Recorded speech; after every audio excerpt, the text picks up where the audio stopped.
Let's go get it. What's up, family? Welcome to another episode of the ONG Strike Zone. Brian Fulford, Kelvin Rozier, Big Hat Man. We are ready to go. Ready to go for another outstanding Wednesday night show as we get fired up and get ready for a big weekend in Tallahassee. Volleyball is in town, playing a pair of games. Football team, home opener against Albany State on Saturday. Golf teams out there playing well. So, I mean, we got a lot to talk about, man. Lots of positive news, lots of fun news to talk about. Trying to get all the retweets out there to everybody who's watching us, wherever you're watching us. We say hello to the people watching on the Jericho Broadcast Network's Black College Sports Network YouTube page, our ONG Strike Zone YouTube page, Facebook, Black College Sports Network, ONG Strike Zone, as well as those watching on Twitter and Instagram Live.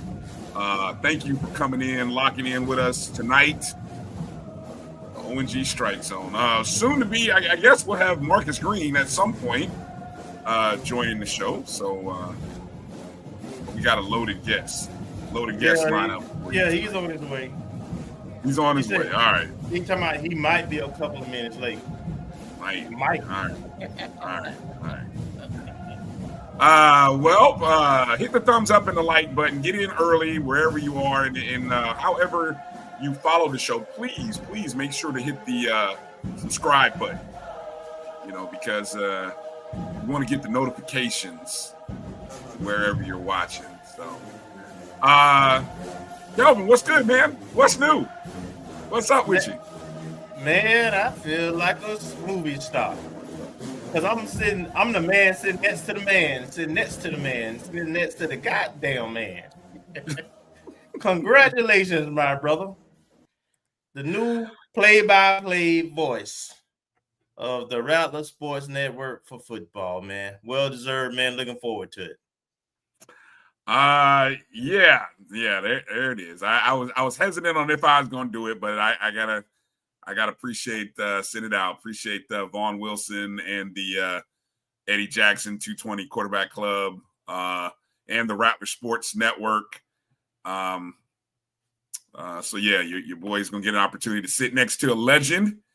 I got mad respect every time I see, and I'm so used to calling him Mr. Chester. I don't know how to make that work. I'm still working on how to, because he's always Mr. Chester to me. I don't feel comfortable just calling him Al or Albert. I just, it's Mr. Chester. So I don't know how I gotta work that out. I gotta figure out. But it's gonna be.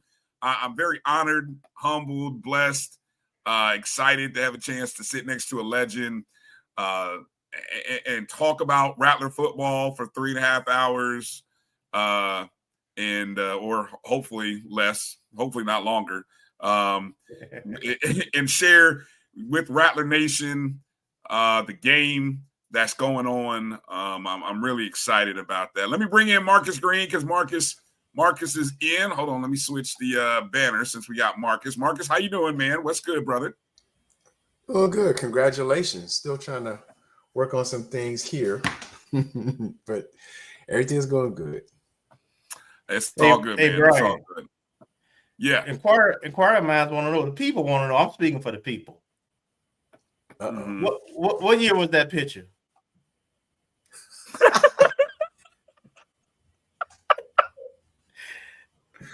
That was last year. That was last year.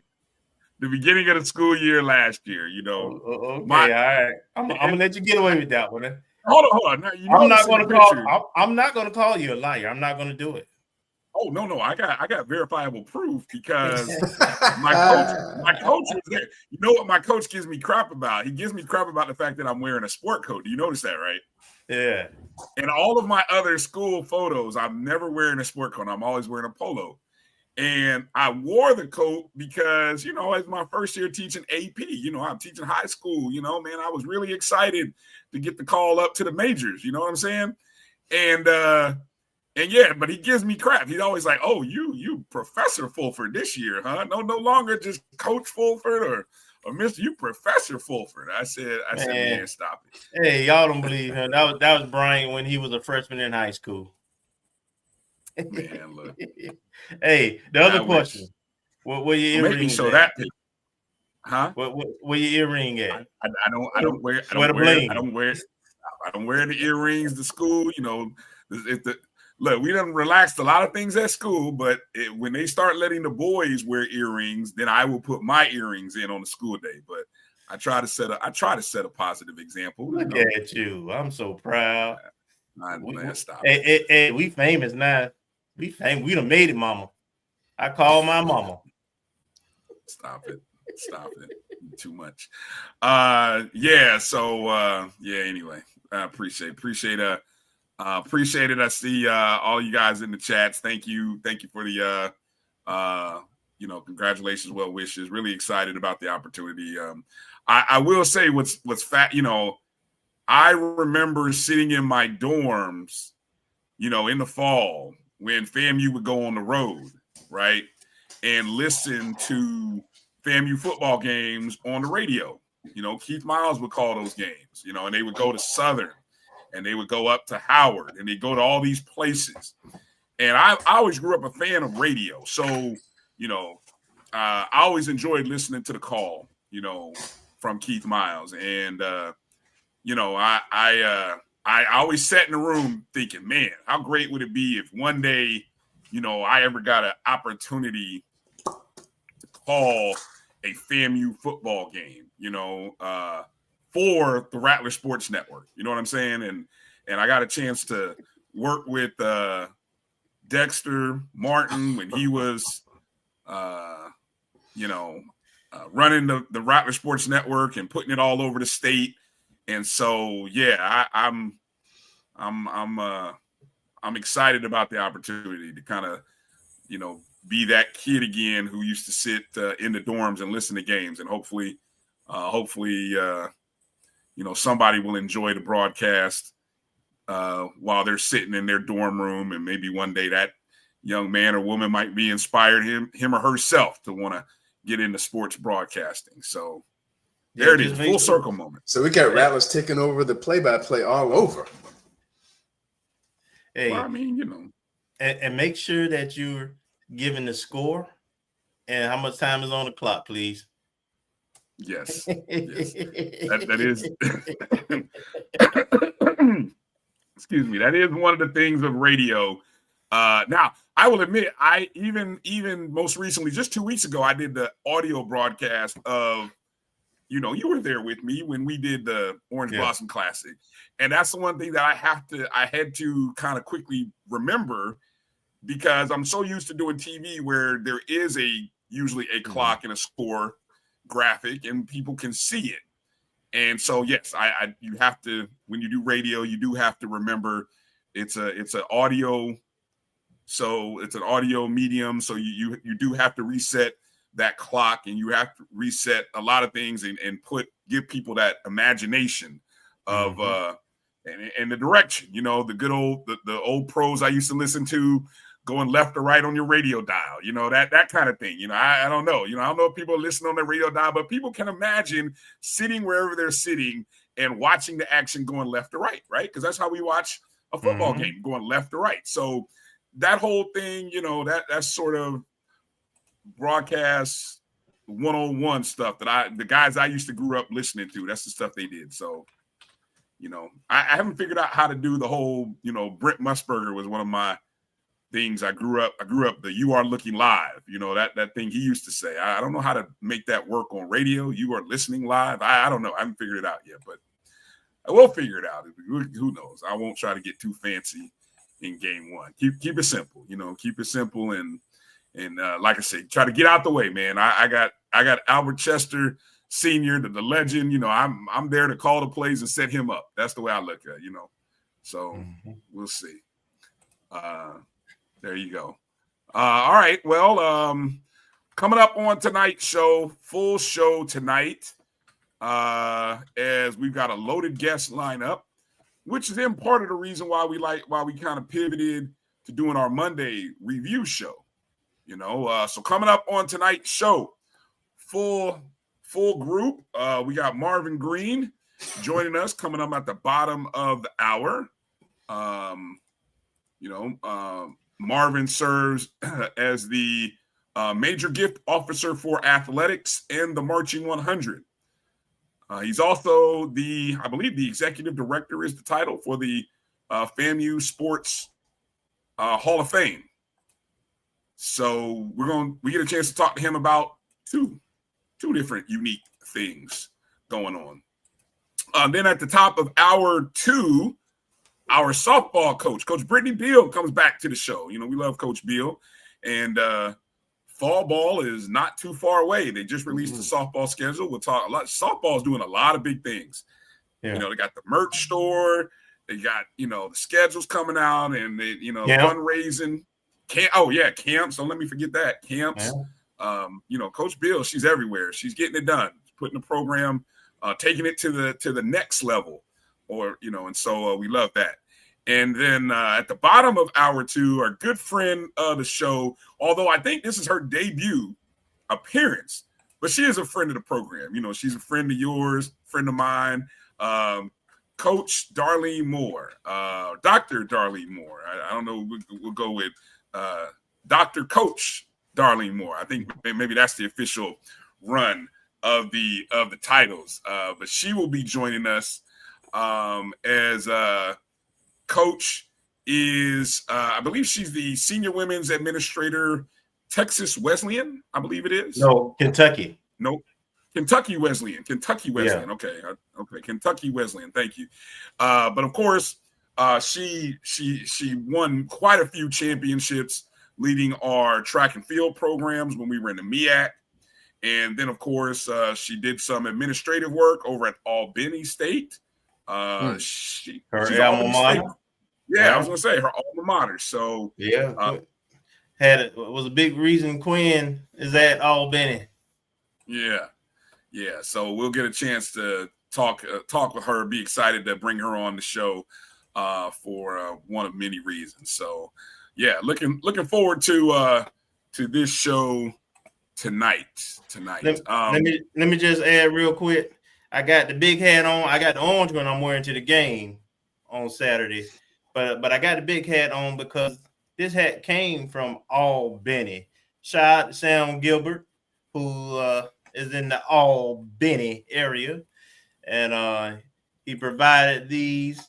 And so I want to get the week started off right early with putting that good juju on them Golden Rams. And getting all the Rattlers fired up because we finna cook, baby, and brag. Exactly. It is the home opener, so we need a great crowd to kick off the season. So we need and want a great crowd. Marcus, you didn't get a chance to catch us on the review, but I thought I'd give you maybe a minute or two before we get into doing some shout outs and just get your thoughts, maybe, anything that you wanted to put on wax that, obviously maybe something that we didn't touch on or something that you spotlighted and that you're looking at as we head into this weekend. Oh, I did get a chance to watch it. So I watched the review and pretty much everything's on point. And I know even in the live chat, me and Kelvin were saying what's up with the special teams and the formation for the punt. So that's been like, I don't know, I guess week to week we have something that's catching our eye. So yeah, that and yeah, FAU, and kind of like I suspected last week, they wanted to come out and prove a point, to the extreme that they're going for 2-point conversions on the first touchdown. So that didn't sit too well with me, but you got to stop them if you don't want them to score. But other than that, I mean, the team showed they didn't quit. I'll say that, because it was looking kind of dismal at halftime, and they kept playing out there. And we did have a Jet Petty sighting. I don't know to what degree, how much, of an opportunity he got. He got 2 series, and I don't know if that's enough to either start people chattering or, just if it was more token. But other than that, it kind of went the way we kind of suspected. Hoped it wouldn't be that bad. And yeah, I agree with you, Brian. I thought that was a shady touchdown. He got fumbles at 3, rolls in, and even though I when I sent it, or my roll up of plays, of explosive plays, I did include it because they called it a touchdown. But other than that, we did have some explosive plays. Granted, it was after the score was already out of hand. So, but at least we showed a little resilience there, whether it was blown coverage, good call, combination. At least we scored some points, got a touchdown. Good stuff. Well, a little bit later, after we get through the interviews, we'll kind of, I'm sure we'll get into doing our predictions, our score predictions. I've seen some crazy stuff this week. One of the guys who does the show, he's actually in our Pick 5 contest. I think it's Kelly Flicks. There's a site out there called Reddit FCS, and they put lines out. Now, I don't know, if that is computer generated or, somebody's playing into the whole betting lines thing, but I guess they published something saying that Albany State, right, was a 6.5-point favorite on the road coming to Tallahassee. And look, I don't even think if it were Valley, they would not have a Division II. No sports book would put a Division II team as a 6-point favorite over an FCS school. And so the only caveat I would think would be if it were Valdosta State or whoever won, playing someone. But yeah, it is kind of, I don't know if that's motivation. It shouldn't have to be motivation, but that in and of itself. And I don't understand all that betting stuff with the minus and plus. And I know you guys explained it to me like 2 years ago, but I didn't. I'm not really into betting, but I don't know what all that means. Yeah, minus basically means that team is the favorite, and the plus means you're the underdog, and the half units are basically to say that there's no tie. So basically, if you see that 6.5, that means you're expecting them to win by 7 or more points, and the other side of that is not getting beat by 7 or more points. You know what I'm saying? So that means if you lost by 6, you cover the 6.5. Okay. Usually that's what most markets do to keep from having a tie, because ties are real, and we look in the industry, or when you play, you'll take a tie sometimes to avoid a loss, because a tie means you get your money back, a push. So so only thing better than winning is a push, because that means you hadn't lost. So so that, but there's no way in God's green earth, no matter, I don't care that Albany State is averaging 50 points a game, and we're averaging 11.5. There's no book in God's green earth will have FAMU as a home dog of 6.5 points. Hey, Okay. if you do find that somewhere, let me know, please, because I'll Thank make you. my first Yes, bet. I will put a rent check on that because that's ridiculous. So yes, that's how serious that is, Marcus. So if you find it, somebody let me know. But anyway, a lot of talk. We'll get into talking about score predictions and all that stuff a little bit later in the show. If you've got questions for our guest, I saw Larry in the chat room, Larry. So if you've got questions, you can post them, send them, put them in the chat. I'll store them. And then, if we've got time as we talk to our guests, whether it be Marvin or Coach Beall or Coach Moore, we'll make sure to ask. You can always send an email to ongstrikezone@gmail.com. I got my phone here, and so I can always go and check the email as well. So you got a couple different ways that you can drop that. All right. We got at least about 2 or 3 minutes. So let me see if I can quickly run through the roll call and say hello to everybody who jumped in the chats. So we'll try to be quick here. So these will be quick. If we don't get to everybody, apologies for being long-winded, but you're used to that. You watched the ONG Strike Zone. Shout out to Bull. First one in the chats. Talking about the punt team coverage. Look like we'll see a new formation this week. Positive change. There we go. Absolutely. Ken Rozier, what up, Ken? Good to see you. What up, Ken, Alex? Thank you for checking in. Melissa Wilson, checking in. Amen. Hey, Melissa. All right. Yep. Kelvin checking in. Jimmy Mack checking in. Good to see you, Jimmy Mack. Thank you for coming in. Hey, we already got you, Ken. There's Meredith. What's up, Meredith? Thank you for being a JBN subscriber. Thank you, Marcus. Thank you for checking in, being a JBN subscriber as well. Makiba West, good to see you, family. What's up? B Starks. B Starks in the house. Thank you for being a JBN subscriber. Ashton, what up, fam? Good to see you. Yeah. Mary 305 checking in. What's up? Hey, Auntie. Checking in. Tamara T, another JBN subscriber. Thank you, Tamara. Good to see you. My dog Tony checking in. Good to see you, Tony. Checking in. Let's see. Oh, testing. Somebody's testing. Okay. What's up, testing? What's up, Stella? All right. Hey, all right. Reggie Delane. Did I tell you I met Reggie Delane on very cool. Pleasure to meet you, Reggie. Look forward to meeting you more. Thank you for watching the show. Appreciate you. Watch JDTV. Thank you, sir. Let's see. Appreciate you, Tamara. Thank you. Gail. Good to see you, Gail. Thank you for checking in. What's up, Gail? Yeah, exactly. Appreciate you. I like it that way, Gail. I like to stay busy.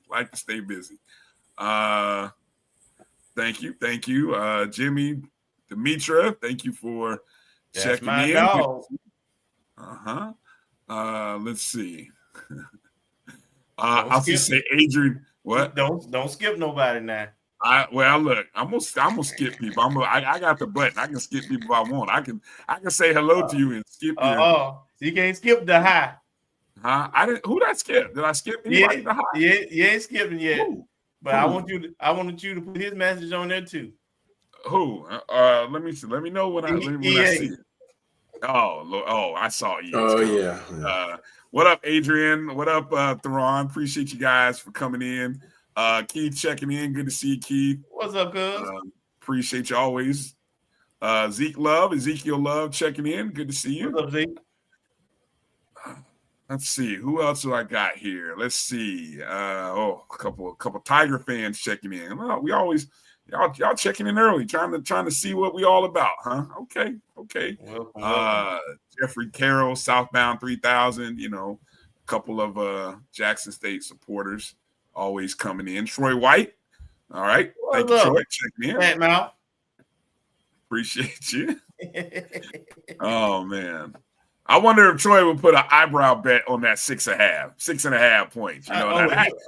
He ain't scared. He ain't scared. No, he ain't scared. But that sounds like an eyebrow bet right there. 6.5 points. I'd love to see that. That's worth an eyebrow bet. No doubt. Amy Elizabeth Sports. It is a big cap, no doubt. Well, he had it on earlier when the shot. What's up, Amy? Strikeadocious checking in. Good to see you. Sam. Good to see you, Sam. My guy. Yeah, appreciate you guys. Thank you all. Appreciate you. Orange helmets down. All right. So I've seen that request by more than a few people. So yeah, we'll maybe have to see if I can you have to school me. Maybe drop that in the comments if there's any old phrases or catchphrases that you grew up on or you heard, maybe haven't heard in a while that you would love to hear again. Drop those in the comments, and maybe we'll see how I can work those in. Appreciate you, Brandon, for checking in as always. VM Matt, thank you for checking in. EA, what are you talking about, EA? Nah. Yeah, appreciate you, EA. Ron Jab, what up, Ron? What's up, Jab? Thank you, EA. Somebody's hacked EA's account. Is that what happened? Somebody hacked EA's account. Unbelievable. What up, Liv? How you doing, Liv? Good to see you, Liv. Little baby. Good to see you, little baby. Hey, big little baby. Rattlers in Arms checking in. Thank you via Facebook. Also on deck. Alice McCullough, Palm Beach, checking in. Good to see you. Good to see you. Lennon Blow checking in. Mr. Campbell, Steve checking in.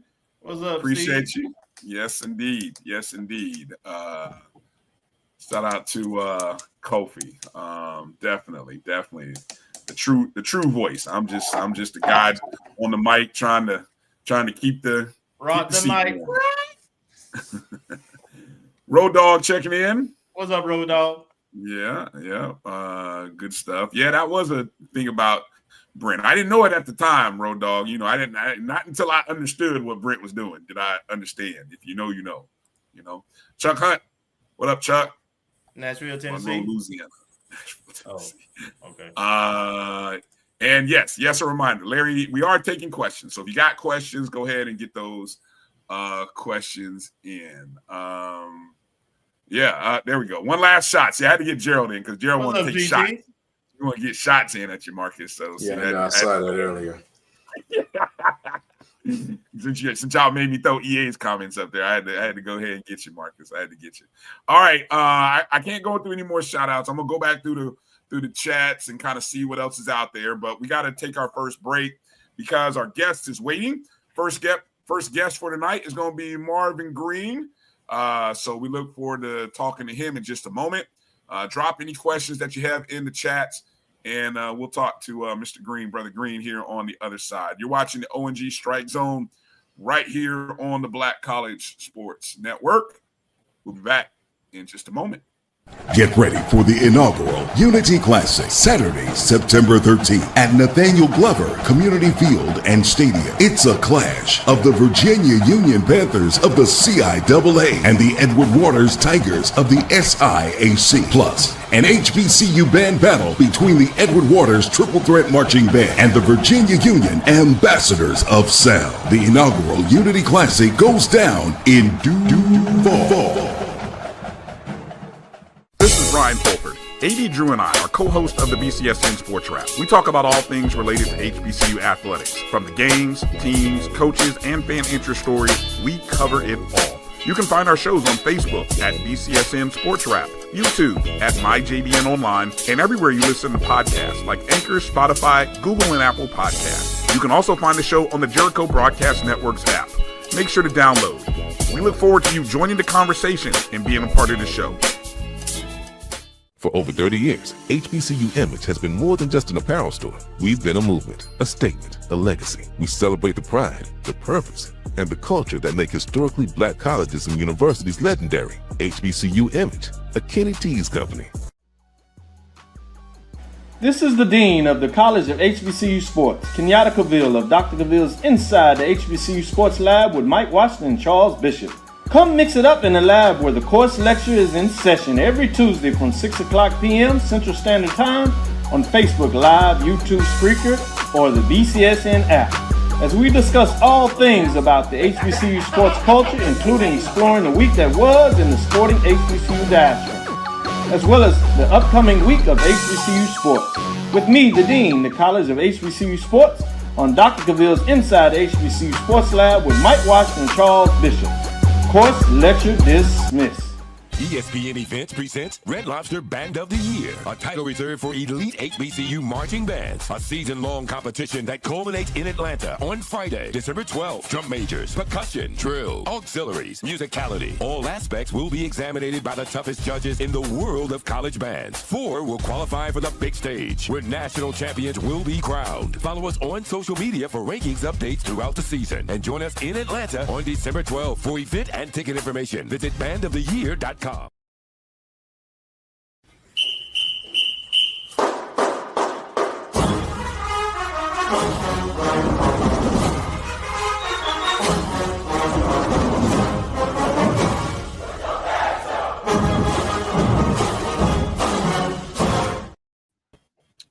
All right, welcome back to the ONG Strike Zone. Bryan, Kelvin, Marcus, and it's a pleasure to be joined once again by Marvin Green, Jr., the chair of the FAMU Sports Hall of Fame. As well, and Marvin, you're wearing a couple of hats this go around. You're also the major gift officer for athletics and the Marching 100. Welcome back to the ONG. How you doing tonight? Yeah, I'm doing great, man. Yeah, you know, when you been at FAMU 30-some years, you got to wear a lot of hats, right? So some of them pay, some of them don't. So the major gift officer pays, and the Hall of Fame is really just a labor of love to make sure that I can do my part to just give back to a place that has given me so much and recognize the legends that have come before me. So the Hall of Fame just allows me to be able to really just be in that humble space and be able to recognize people who've given so much to the FAMU athletic program. So I'm excited about that.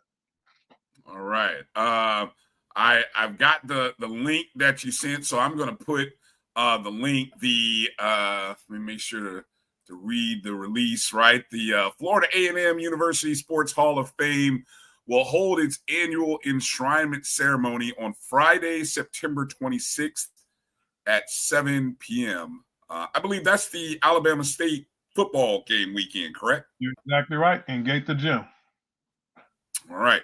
So in Gaither Gym, the 2025 class comprised of 15 persons, 8 female student athletes, 2 former coaching greats, 5 persons who have been outstanding in their support of Rattler athletics. So let me ask a question before we get into talking. What is the process? Remind people a little bit about the process of nominating and then selecting. Typically what we like to do is every year right after the Hall of Fame ends, so the Monday after the Hall of Fame ends, the nominations open, and they go through the end of the year through December 31st. And people can submit via at the FAMU Athletic website has a link for Hall of Fame. You can go on that site, click the link, and submit, a person's name, their credentials, the reason you may feel that they're worthy, and that's kind of where the process starts.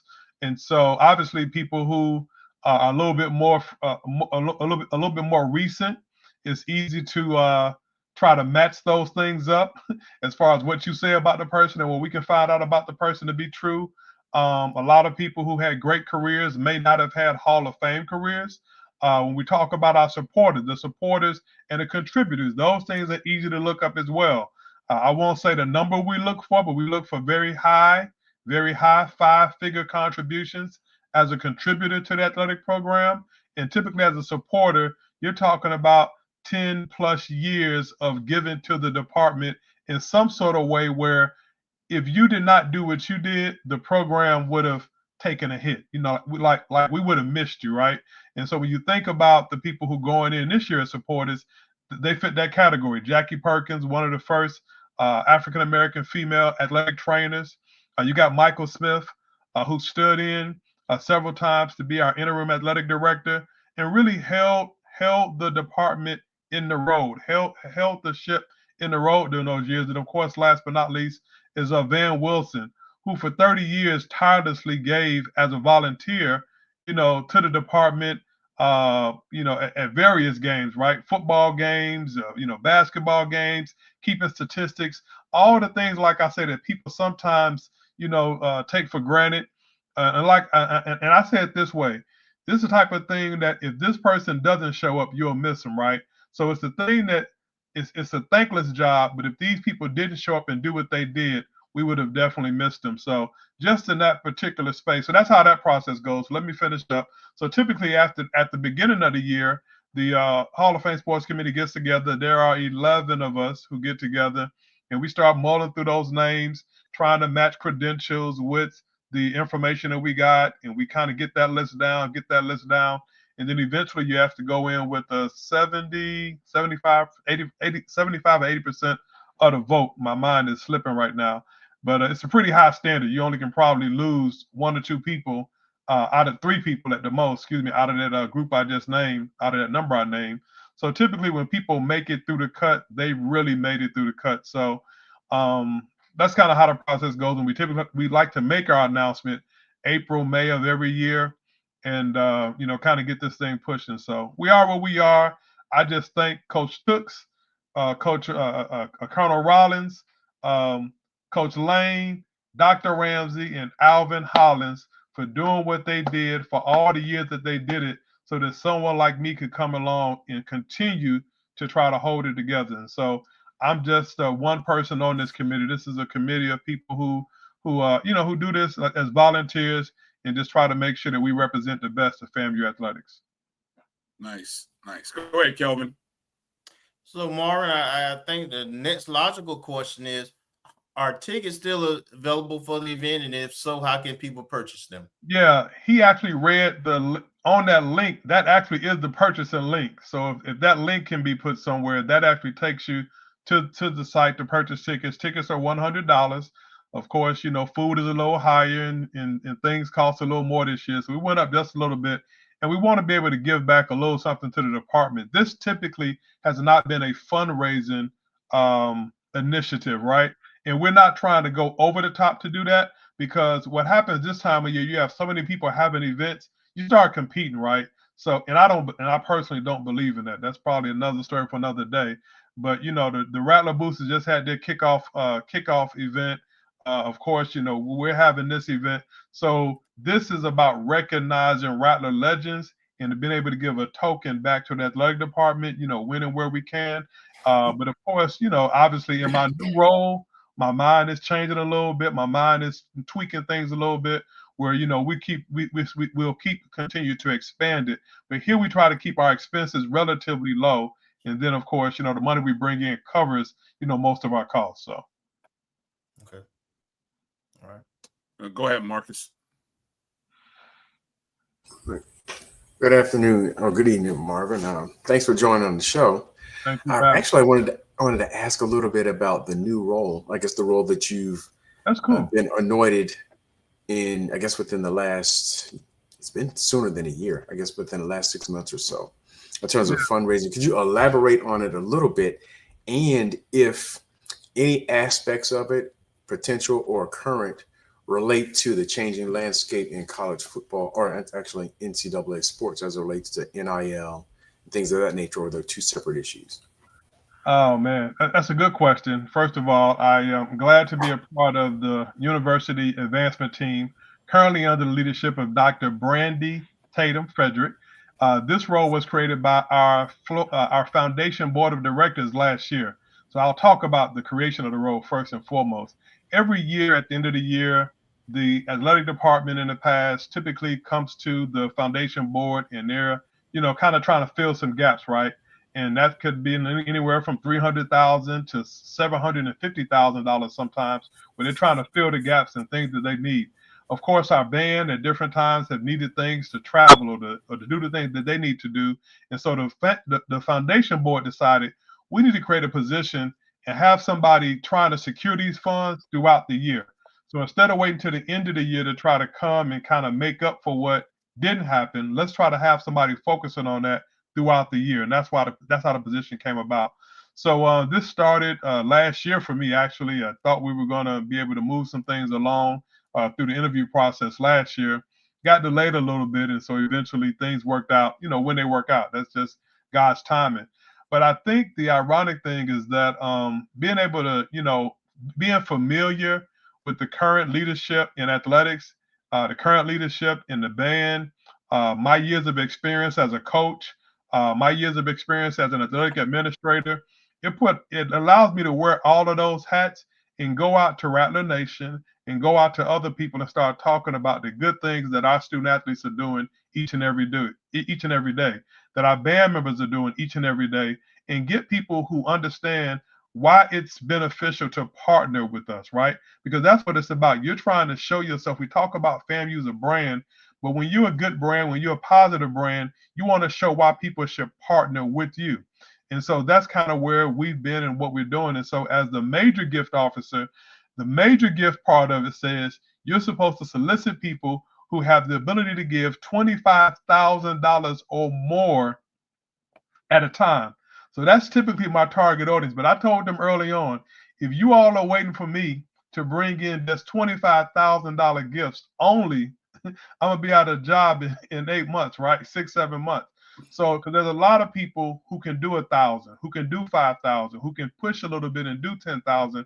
And so that's kind of where we went. Now, ironically, I was able to get actually 2 $50,000 gifts within my first 30 days. I had 2 different people I was soliciting, and 2 different people gave $50,000, one to athletics, one to the Marching 100 within my first 30 days. And that obviously kind of got that, kind of got you off and running pretty good.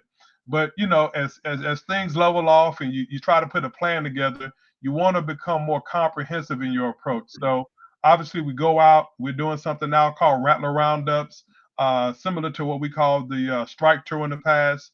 I didn't necessarily want to use that term just because it wasn't my term to use. There was nothing wrong with it at all. I just wanted to let people know this wasn't a tour. It had not been fully planned, but we had a new men's basketball coach coming in.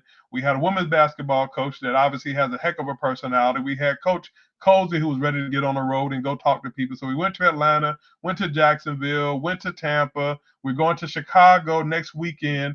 So we're going to my hometown, Chicago. They're going to be having a private reception on Friday night, September 19th. Then we got a brunch on September 20th. Coach Ward and Coach Gordon will be going. Coach Cozy wasn't able to go. The team will be on a bye week, but that's a recruiting weekend for him. And so, we'll be in Chicago. And then the basketball team starts getting into their practice season. So things will slow down. And now I can start probably dealing more with and I hate to use that word, but are non-revenue generating sports, right? And so see what their needs are, try to get their needs out there to the public. But really, it's going to always be comprehensive in the approach. So I know you probably got more questions, but that's the role, is major gift officer for FAMU Athletics and the Marching 100. Okay, well, thank you. I guess as a follow-up, one question I have, and I don't know, historically, just based from way back when I was in school, and I think we were right there around the same time, and it was more on the school side versus the athletics. How do you prevent either donor fatigue or multiple initiatives, whether it's a major fundraising that you're championing, or how do you coordinate so that you're not having multiple requests and multiple initiatives from different places tapping the same people?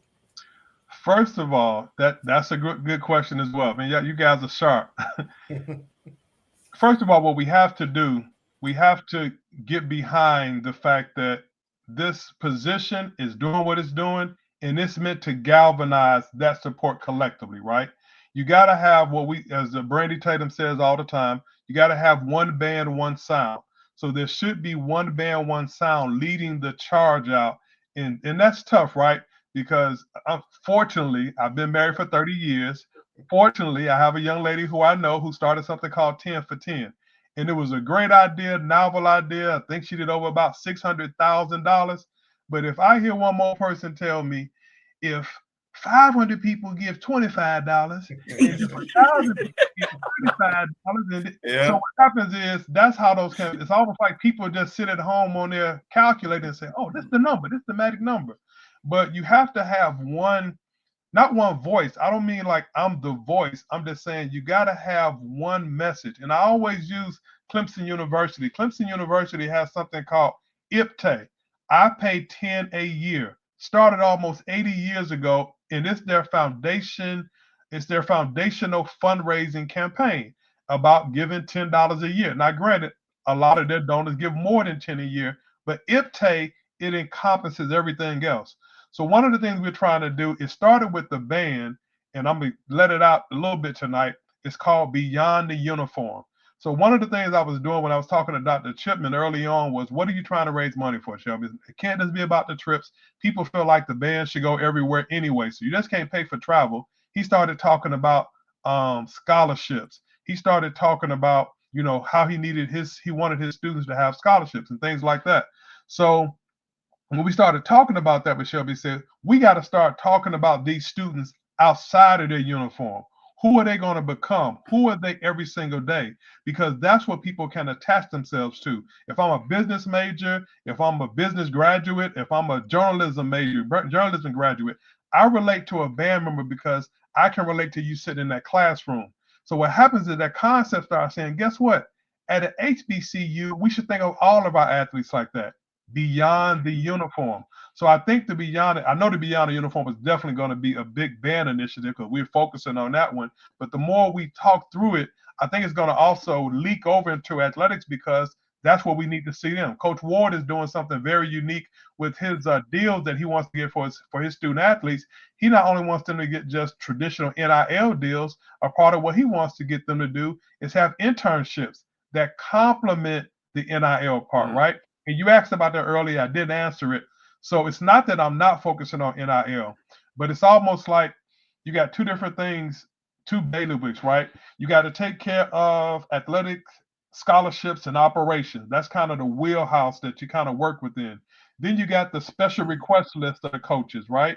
Then you have the NIL part. So how do I get this quarterback, this point guard, this softball player to come to the school for this golfer? Got to start saying that now, right? The golf team is kicking butt. Yeah. So how do I get these individual people to come while I'm still trying to take care of the whole house? And so we're putting a few things in place. I had a call tonight actually with a team that's going to help us with in the NIL space. Collectives are moving away, but the collectives are technically not going anywhere because of the House settlement. They're allowing universities to pay.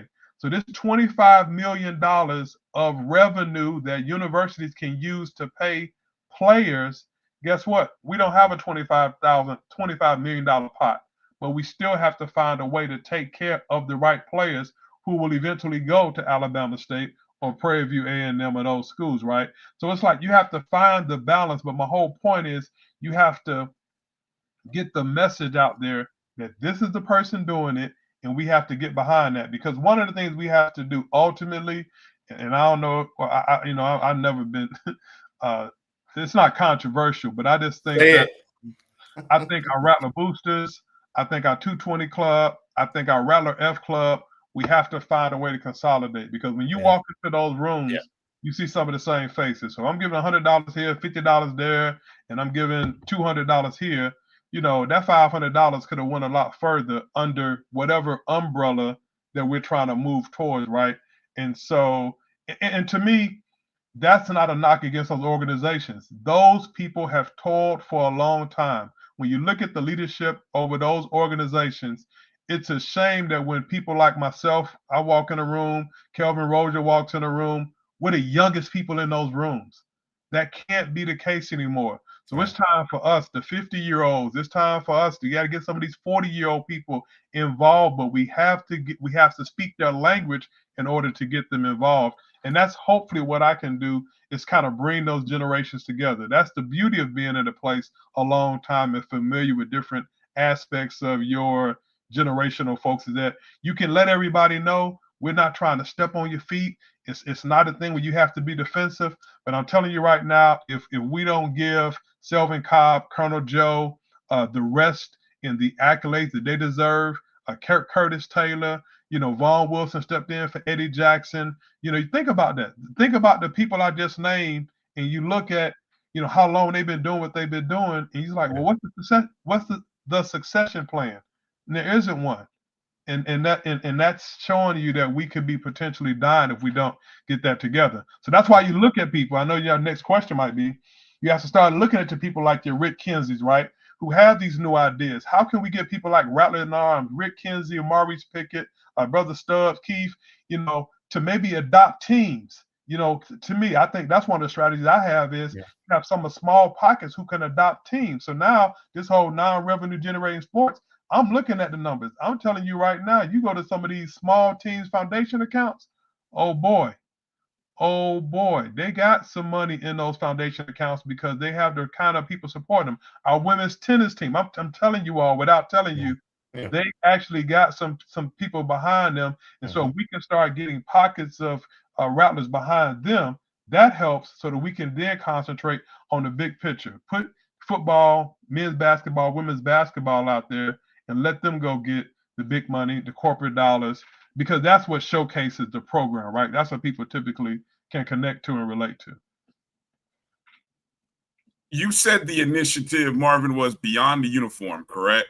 Yes. I tell you what is so genius about that is I've felt for a long time the biggest disconnect is that we don't know enough about these student athletes. And we don't have to know a whole lot. I mean, I would like to know a little more than where they're from and what high school they went to, right? But, some of our students have some great stories and they're great people, and we don't get a chance to hear it. And so now we get hit with the NIL bug. But what would make you want to give to a program or an individual is knowing, who am I supporting? You can't ask businesses to take on a student athlete when you don't know anything about the student athlete, right? I mean, so if we can tell more stories or at least introduce our fan base to these student athletes, I mean, all of a sudden it's going to open up doors. All kinds of them, because people, we've talked about it when we've had on student athletes on our show. I feel like maybe I'm speaking maybe on just one or two instances that I know of. It's led to NIL opportunities for those students. That's right. Yeah.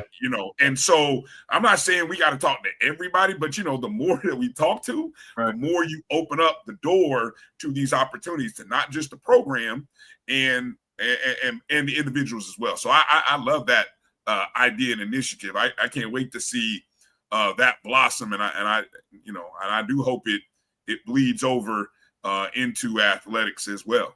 No doubt. I think it'll be the biggest viral thing that we've had out here since 10 for 10. Yeah. I think when you all see it, you'll be pleasantly surprised. A couple of quick questions here. We appreciate your time tonight. With the donations that you have received, are they anonymous or are they public? Because I know I had a couple of questions asking what's been the largest gift, and are you attracting corporate sponsors? What can you describe or tell us about the donations that you've been able to secure thus far? Neither one of them were anonymous, but so you can look that up. I'll leave it at that, but it wasn't anonymous. One of them, he just didn't necessarily want to have a lot of fanfare behind his name. Both of them didn't want to have fanfare. It just so happens that one of them, where she presented it at, obviously it turned into something big. So it's not anonymous. The corporate part of it is, I'm trying to make sure that's a fine line, right? Because obviously through our marketing department on the athletic side of the house, that's one thing about being in the foundation. Through the athletic side of the house, you want them to have the partnerships and relationships that they might try to, because they have to sell assets as well. I'm not the marketing person or the development. I am development, but I'm not that particular person for the athletic department. So I'm kind of cautious how I walk that line. And of course, once we kind of continue, the role evolves, it could move into that a little bit. But my main target is, of course, is our alums who may not have been engaged before, to go out there and start asking people to stretch themselves. Right? There's a lot of rattlers who've done very well, and we just haven't tapped them. We don't call them, right? And so that's one of the things. It's a beautiful thing, man. It's like, man, Marvin, you worked so many years in campus recreation, then you worked in student activities, then you worked in athletics, right? And I didn't know where I was being led necessarily. I mean, those are all good opportunities. All of them were, moves up for me at that time in my career. But what it did was my grasp of people who went to FAMU from 1985, 84-ish to almost when I left in 2018, it's not too many people that at least are not familiar with me, right? So I'm talking about all the intramural participants. And then you talk about if you became a part of a sorority or fraternity, I was either the Panhandle president, the Panhandle advisor, or the student activities director during that time, right? So we start looking at clubs and organizations. I remember Mr. Green, like, but not right now. The other day they had the pennant ceremony. The pennant ceremony is now 14 years old. The reason I know that is because when I became the student activities director, I started it in 2011. So all of those freshmen remember the pennant ceremony. So I'm just saying that to say is that it's truly been a blessing. And sometimes you don't necessarily know what the end game is, and you might have an end game for yourself, so to speak. Because of course, everybody has aspirations, so to speak. But I think my gift is relationships. My wife always tells me, Marvin, you're good at putting people together. And I'm saying that for real. If somebody said something to me tonight, they needed something, and I knew one of the three of you all did it, I would say your name just like that. We have to put ourselves in a position in life where we say people's names in rooms they're not in. We don't do that enough. It's not in our community, right? And I don't know why. I'm like, I can't say his name because I don't know if he's going to get too much credit to do this. No. Say a person's names in rooms they're not in if you know that person can do that. And so that to me is kind of what we're doing is I'm saying the names of people who haven't been thought about. Think about it. It's tons of small business owners, and we use the word small business owners because they only make $1 million in their business or $800,000 a year in their business, right? Who's tapping those people? But then you start thinking about clusters of industries, right? What if we got all of our State Farm agents who live in the state of Florida to support FAMU? You got Lakeisha Gaines, South Florida. You got Ray Matthews in Tampa. You got Patrick Gray. You got my man Gator over in Jacksonville, Gator. You got Richard Matthews, of course, down in South Florida. I'm just telling you 5 State Farm agents. I can name a few more, Jimmy Watts and others.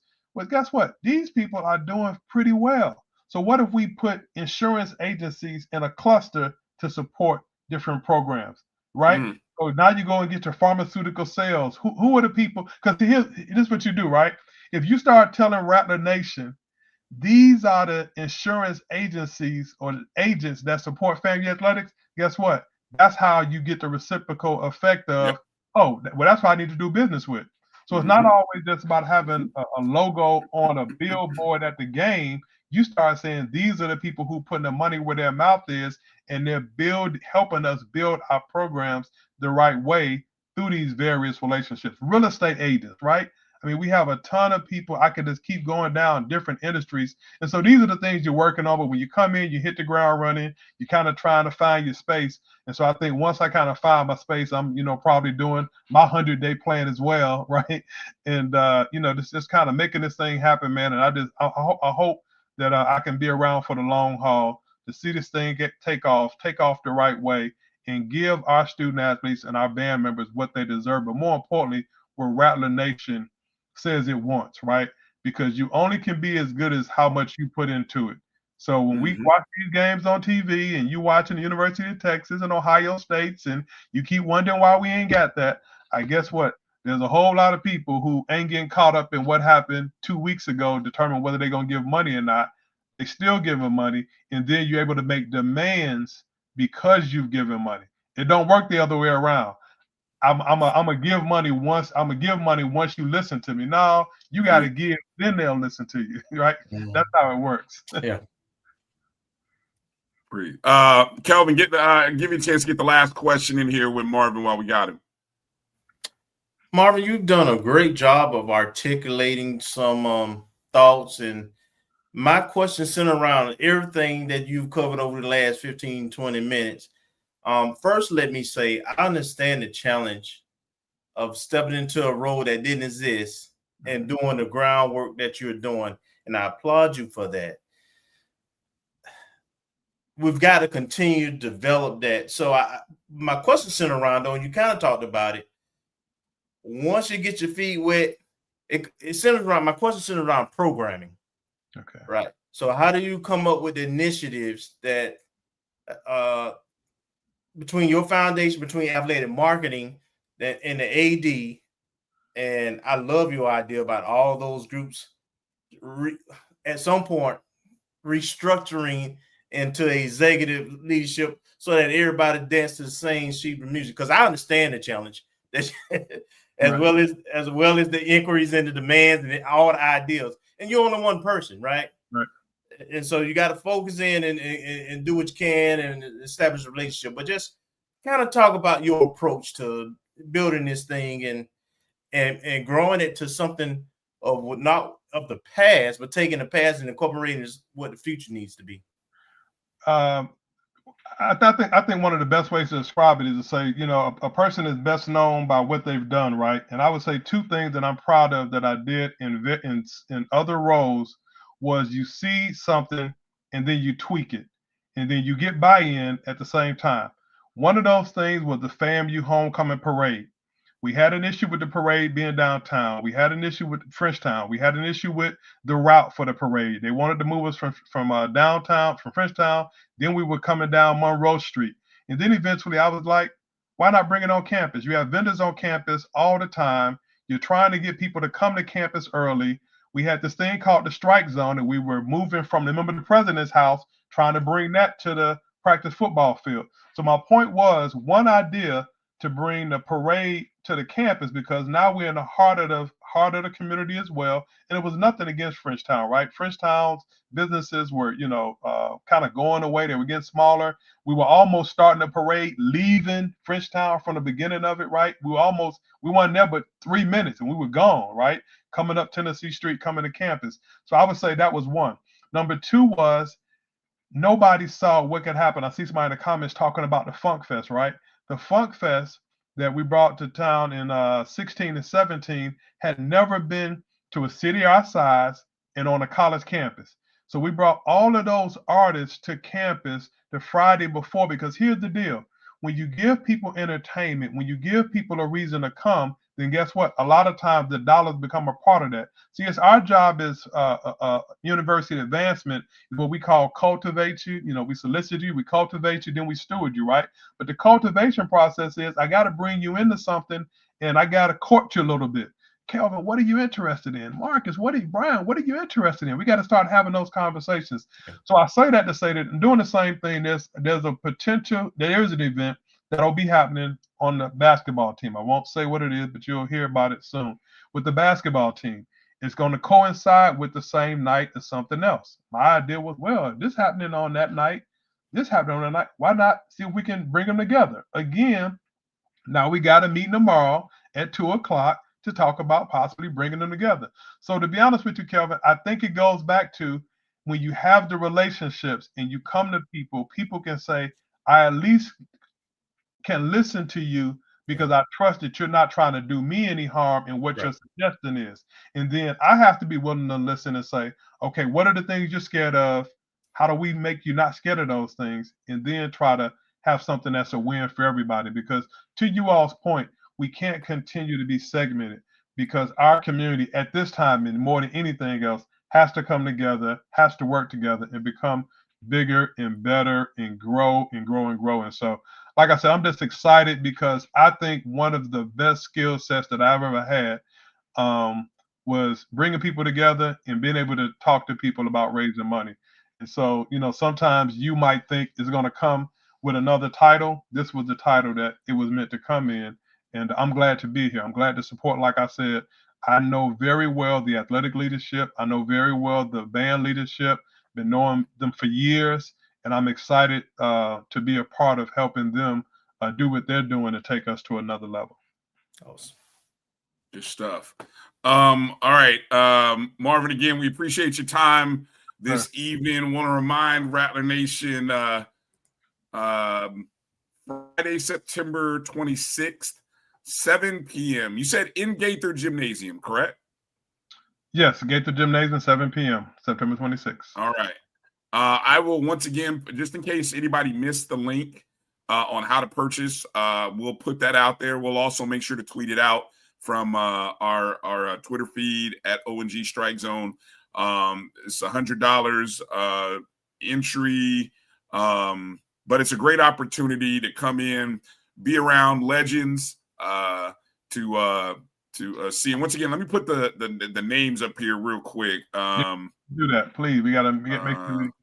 Yeah, I want to make sure we spotlight these individuals and they're their names. The female student athletes, Quavondra Curry, Amber Fullwood, Rachel Pye, and E. Lillian Spencer.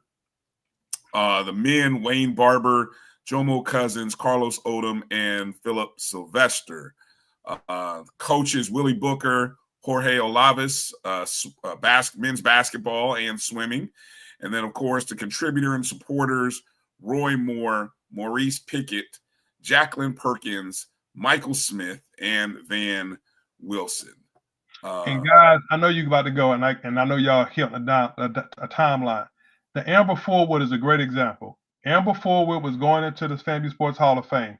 The Tampa Bay Rays decided the night that they're doing the FAMU Day at the Rays, we're going to let her throw out the first pitch. So when Amber was throwing out the first pitch, we decided, again, consolidation of ideas. Okay, Coach Ward, Coach Gordon, can we go to Tampa that same weekend? Let's do something. Let's try to raise some money the weekend we're there. Amber's dad called me and said, Marvin, I got a venue. What can we make work? So here he is at the point of recognizing his daughter, saying, you know what? Makes sense. Let's do it.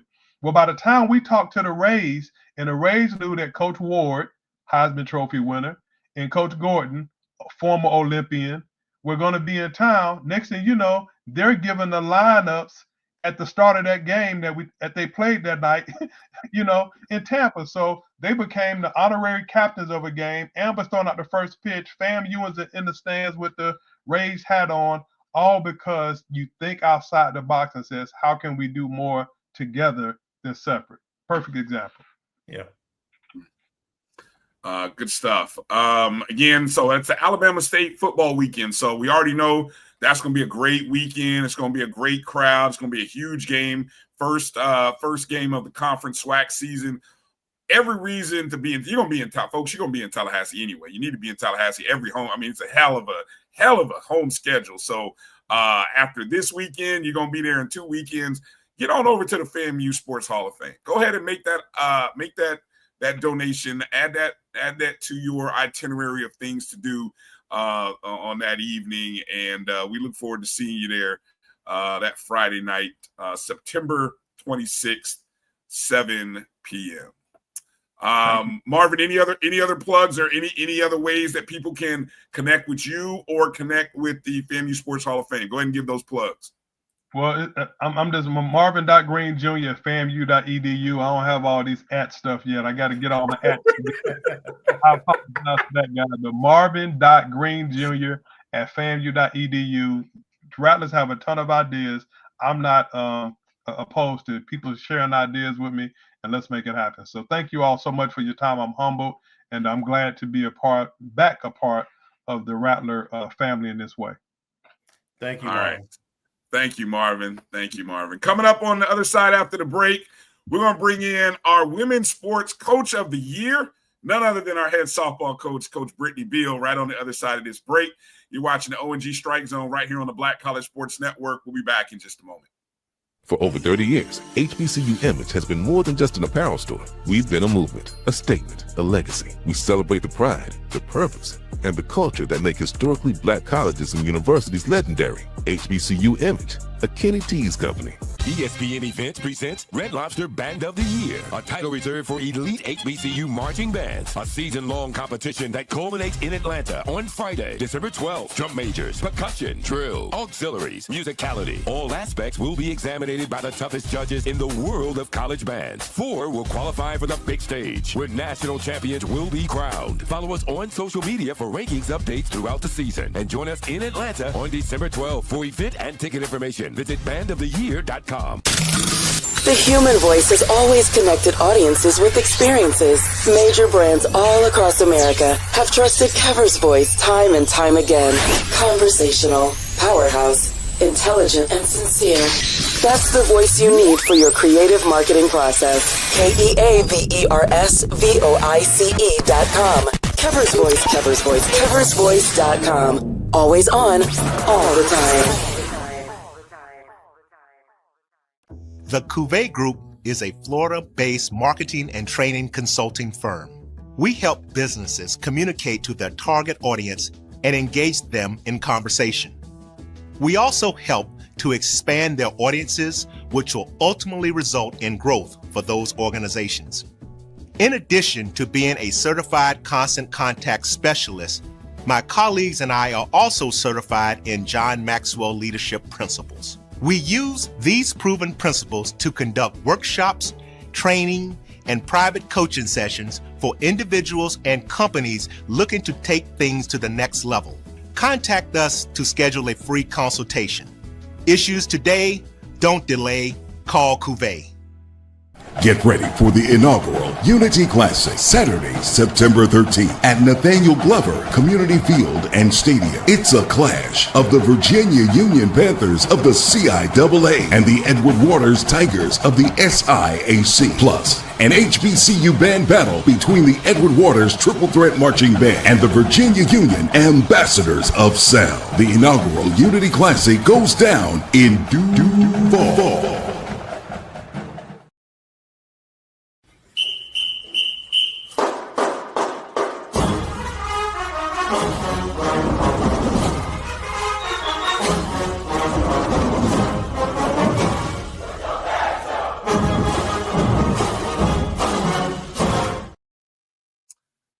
Welcome back to the ONG Strike Zone. Bryan, Kelvin, Marcus, and joining us is our Women's Sport Coach of the Year for 2024-25, as well as our head softball coach, Coach Britney Beal. Coach, welcome back to the show. How you doing tonight? Good. How are you guys? Doing great, Coach. We're great, Coach. Good to see you. Thanks for taking some time for joining us tonight. Sorry we're running a bit behind. Are we at the 1 year anniversary, Coach? Are we almost there at 1 year anniversary? Yes, October 1st will be 1 year. Yeah. Okay, October 1st. Wow, 1 year ago. Hey, look, I'm excited the fact that you've had this whole off season of recruiting, doing camps, getting the team ready, and fall ball is right around the corner. What has the start of the what is the past month or two since we last talked with the camps and just getting the new players acclimated to school and everything? What's that been like for you? This summer was a lot of recruiting, a lot of us getting our face out in the softball world, I would say. So we did a lot of tournaments and a lot of camps. And then also, we got 11 new people on the team. So just kind of getting them acclimated to the FAMU, tradition and cultures and getting them all squared away with their classes. So we've hit the ground running. We already had another camp this past weekend. So I'm on fumes right now just because we started 5:45 a.m. workouts. So we're hitting the ground running. And as I explained to the girls, it's all about the preparation. This is our preparation time. So we have to make sure that we're all buying into what we have as our team mission. And I think we're doing a great job of just, chipping away of trying to make sure that we are ready for this upcoming season. Nice. I'm gonna give it to Marcus because I know Marcus might have some recruiting info or some questions. I'm gonna get out the way because Marcus is on it. Marcus always have questions. So I gotta make sure I'm my P's and Q's for his questions. Actually, I don't have a recruiting question. I've seen that both you and Coach Jessica have been on it in recruiting, so I've been following that closely. But I had a question about, let me see, how can I put this? I guess I'll start with a little bit of background, and Kelvin may remember this. It's not softball related, it's football related. Way back, we were going back in the late 90s when FAMU, and in football, we played North Carolina A&T. And one year we really whooped them for homecoming. And our coach of that.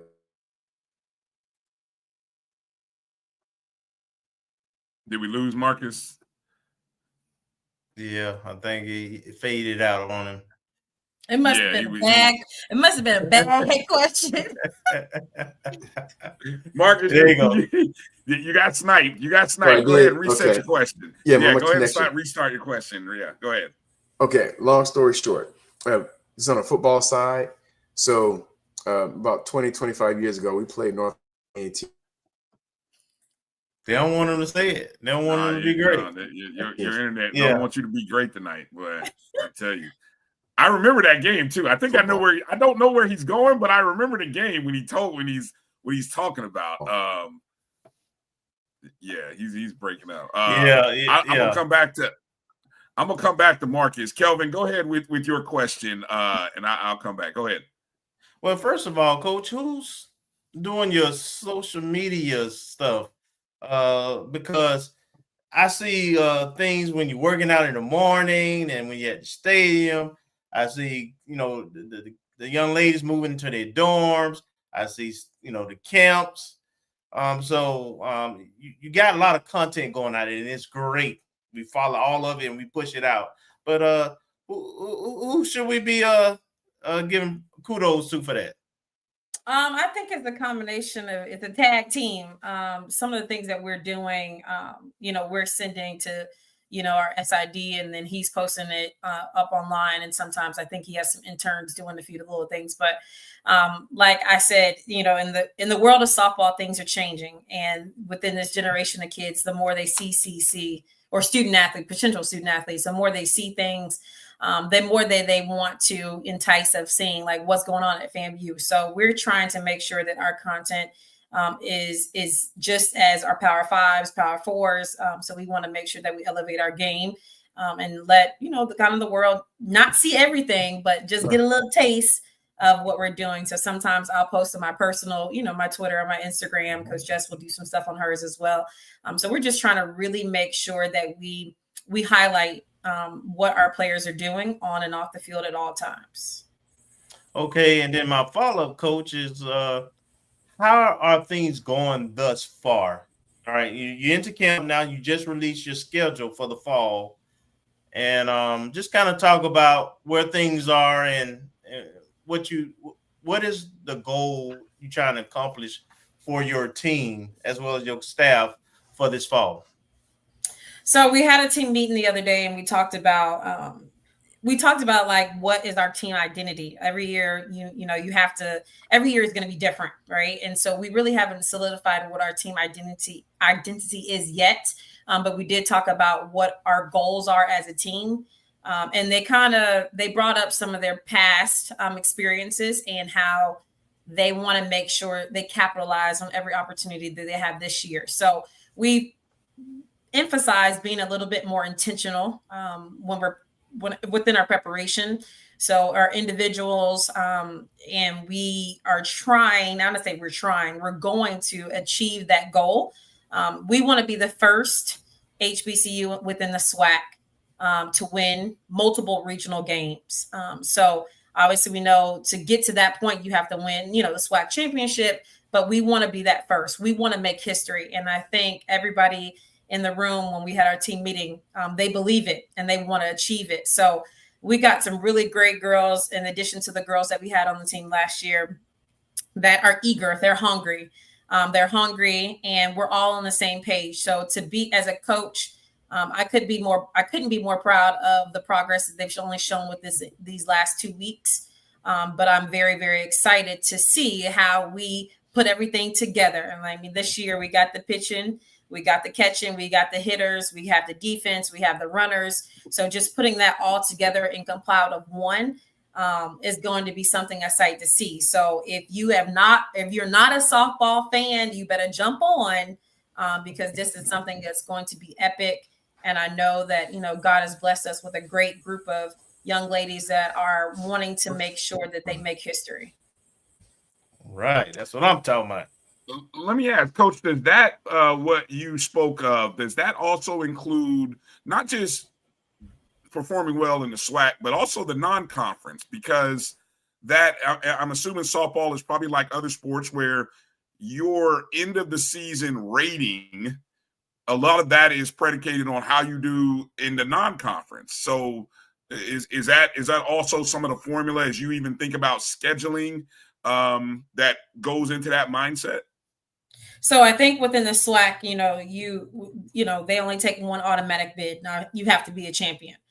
So I think within scheduling our schedule this for the spring, I wanted to make sure that we had a rigorous schedule, that we were competitive, because I feel like, when we're playing Power Fives, Power Fours, it's one of those things where it's different. It's very, very, very different. And so I have to challenge them very early on to see how well we do. So, this year we're going to do a midweek with Florida State. I'm kind of telling the schedule, but it's not a big deal. But we do have a midweek with FSU. We're going to play Marshall home. We also have UNF, JU.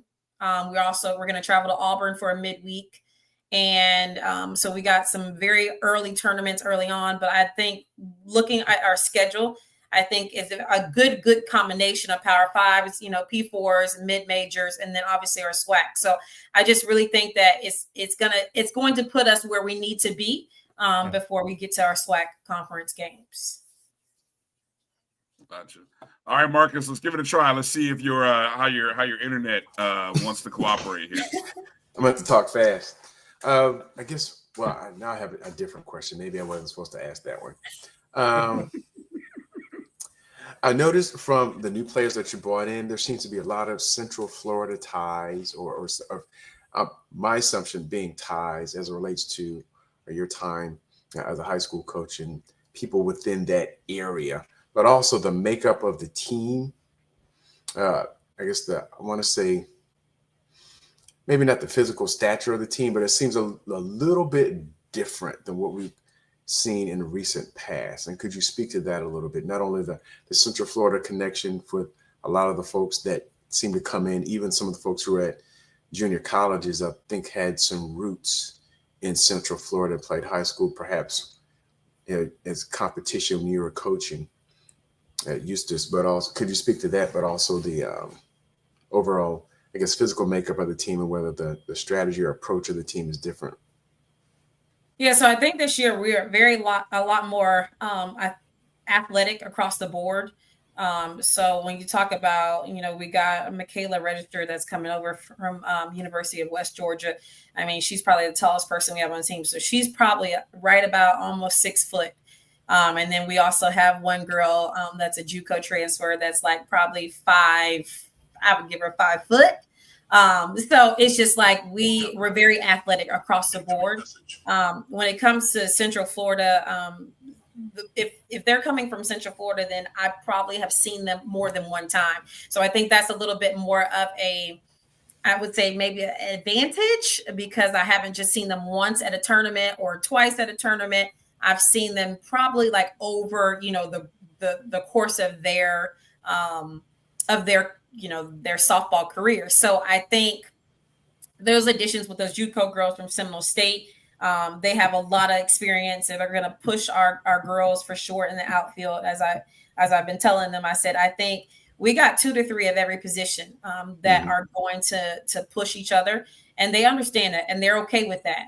And so just seeing that aspect of, kind of knowing where to go when it comes to recruiting in the state of Florida, down south, Panhandle. I mean, I don't want to just centralize Central Florida. It just so happened, it just kind of worked out the way that it did. but just making sure that we recognize, state of Florida, and then obviously branching out too, because we also got a girl from Houston, Erin Police. Mm-hmm. So it's just one of those things where, at the right time, at the right place, and needing those positions to where we're getting some of our players. Okay. As a quick follow-up, I think I did see something this summer that you may have sent, that you also, I guess for the second summer, you participated with Team Africa this year. Was that, I don't know if that was a recent tweet. I thought something this summer, because I know you did it last year, and Erin, when she was on, she actually mentioned that she had crossed. Yeah, that's how I met her in the very, the very beginning. So I was able to see. So like when we're recruiting, we're making sure that that's one of my biggest things. I want to make sure I see myself with physical eye. Softball is different. A lot of travel ball coaches are calling up, say, hey, I got this girl, you should check her out. Hey, I got this girl. And so probably everybody on my schedule or on my roster, maybe 2 people that I physically haven't seen. But again, I had good connections with the high school, or not high school coaches, but with their JUCO coaches or their 4-year coaches, to be able to say, hey, can she fit within our culture? Can she adapt to my my style of coaching? How is she as a person off the field, on the field? So those are all the questions that I'm asking when we're recruiting, because those are important to me. And I know that our girls really, they want to make sure that we bring in people that are going to, push hard for FAMU and FAMU athletics. Okay, thank you. Coach, before we get into talking a little bit about the softball fundraiser and just some of the needs of the program, I want to hit up again the schedule, which we showed up, the fall schedule. What is it? I noticed we play outside of Florida State and Tuskegee, mostly JUCOs. Is that standard, traditional? Walk people who might not be familiar with the goal, the time length. How much time do you have with the fall schedule for someone who's not familiar? So per NCAA, we're only allowed 8 games for the fall season. So a lot of all these games will be 1 10-inning games. So just to make sure. But I think for softball world, you're just trying to find the pieces to the puzzle and trying to figure out, what give opportunities and obviously put people kind of where they need to be, and try to kind of project what's going to happen for the spring. But I think this is a good schedule. I think the only person that we didn't play FSU last year in the fall, and then we didn't play St. John's. So, St. John's, they won the national championship for Division II JUCO year before last. Chipola always has a great team. And then Gulf Coast State, their coach used to coach for Virginia Tech for about 8 years. So, I think we're going to play some good JUCO teams. Like I said, we got 2 girls from Chipola, right? And so that's Amari Brown and Lexi Spooner. So just kind of seeing, that dynamic and how that is, I think it will be very good for us because we got about 6 weeks into our very first game. So and that's typically how it goes. Sometimes, you see your Power Fives, they're going to play, they may play Florida or they may play, UCF, but I think that's a really good schedule for us to be able to host all those games at home too. Except, we'll travel to TSC, and then obviously we'll travel to FSU. All right. And the beautiful thing is everything is you don't have to travel. Everything is right in the backyard. Last year we had to travel, and that was a struggle. that was a struggle for those fall ball games. So we're very fortunate for them to be able to come to us, save a little money on the travel part. But again, being able to kind of show, our fan, our community, what we have and what we're putting on the table. That's great. So Rattlers, you can come see you can get the early sneak peek of what the 2026 softball team's going to look like and get excited. And then you can go get your merch, the merch store. I got to give a shout out to the softball merch store. By the way, I got to make sure to find that link again and retweet that. Congrats on that. That should hopefully generate well. A lot of options. Yeah, a lot of options. I told Kelvin when I saw it, I said, what? I can go buy some softball merch? Oh, I got to get on this. So I'm excited to be able to go do that. But we wanted to, while we got you here, kind of talk about, needs, and I mean, I love the fact that, the program is growing. The program is bigger. We've been to the SWAC championship 2 consecutive years. We're right on the doorsteps of knocking it down and winning the title in 2026. But in order to keep this thing going, we have needs. And so I love some of the things that you've got here, and kind of, if you would, walk Rattler Nation through some of it, and then that way we can kind of get an idea on how this helps the program continue to grow the way it needs to grow to be a champion program. So Amber Fultwood, she reached out, her father and her reached out with Rick Kinsley, and they kind of contacted me and said, hey, what are some needs that you guys have?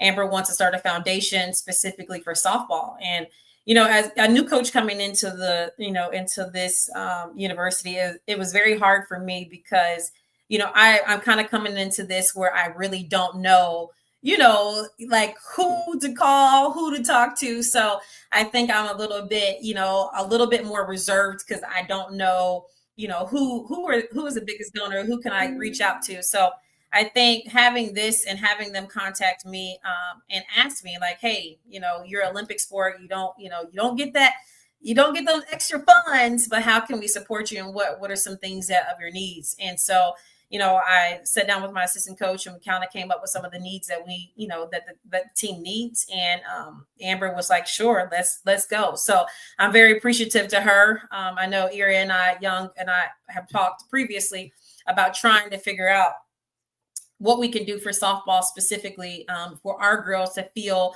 like they're there. And I think that's the biggest thing. You asked me, like, what are some, struggles when we're playing, our Power Fives? It's just having the basic things for us to feel or, just to compete. So for us, a bigger storage shed. I think something happened with the shed a few years ago where they had gotten one donated. And I think somewhere in some shape or form, it got missing. We need that. And so I don't think it was ever replaced. So that was one of the things. And just the upgrade of, our locker rooms and technology for the girls.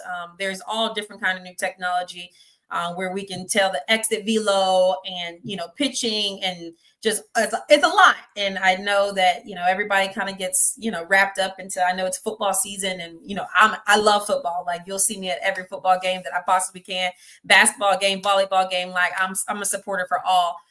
But when it comes to my team, I want to make sure that I have that same intensity that I'm having with football, with softball or baseball or I'm a big supporter. So I just want to make sure that my girls or my team feels like they're right there as well. So those are just some of the things that I think we need to elevate our game with.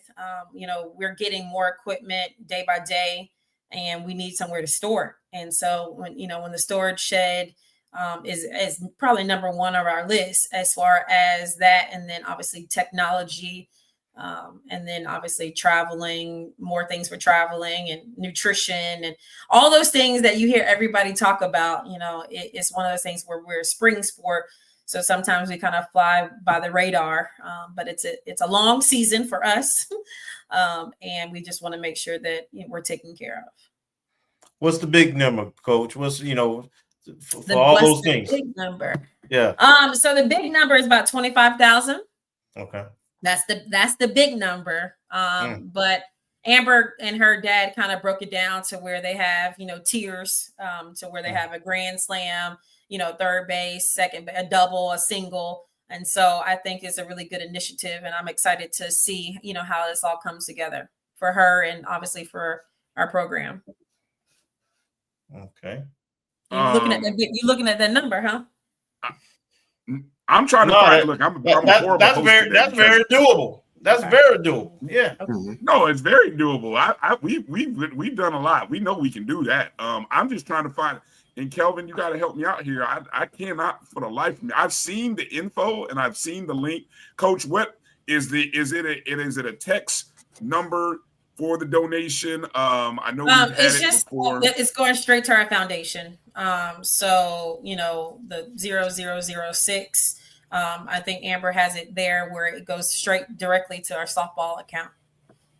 Okay.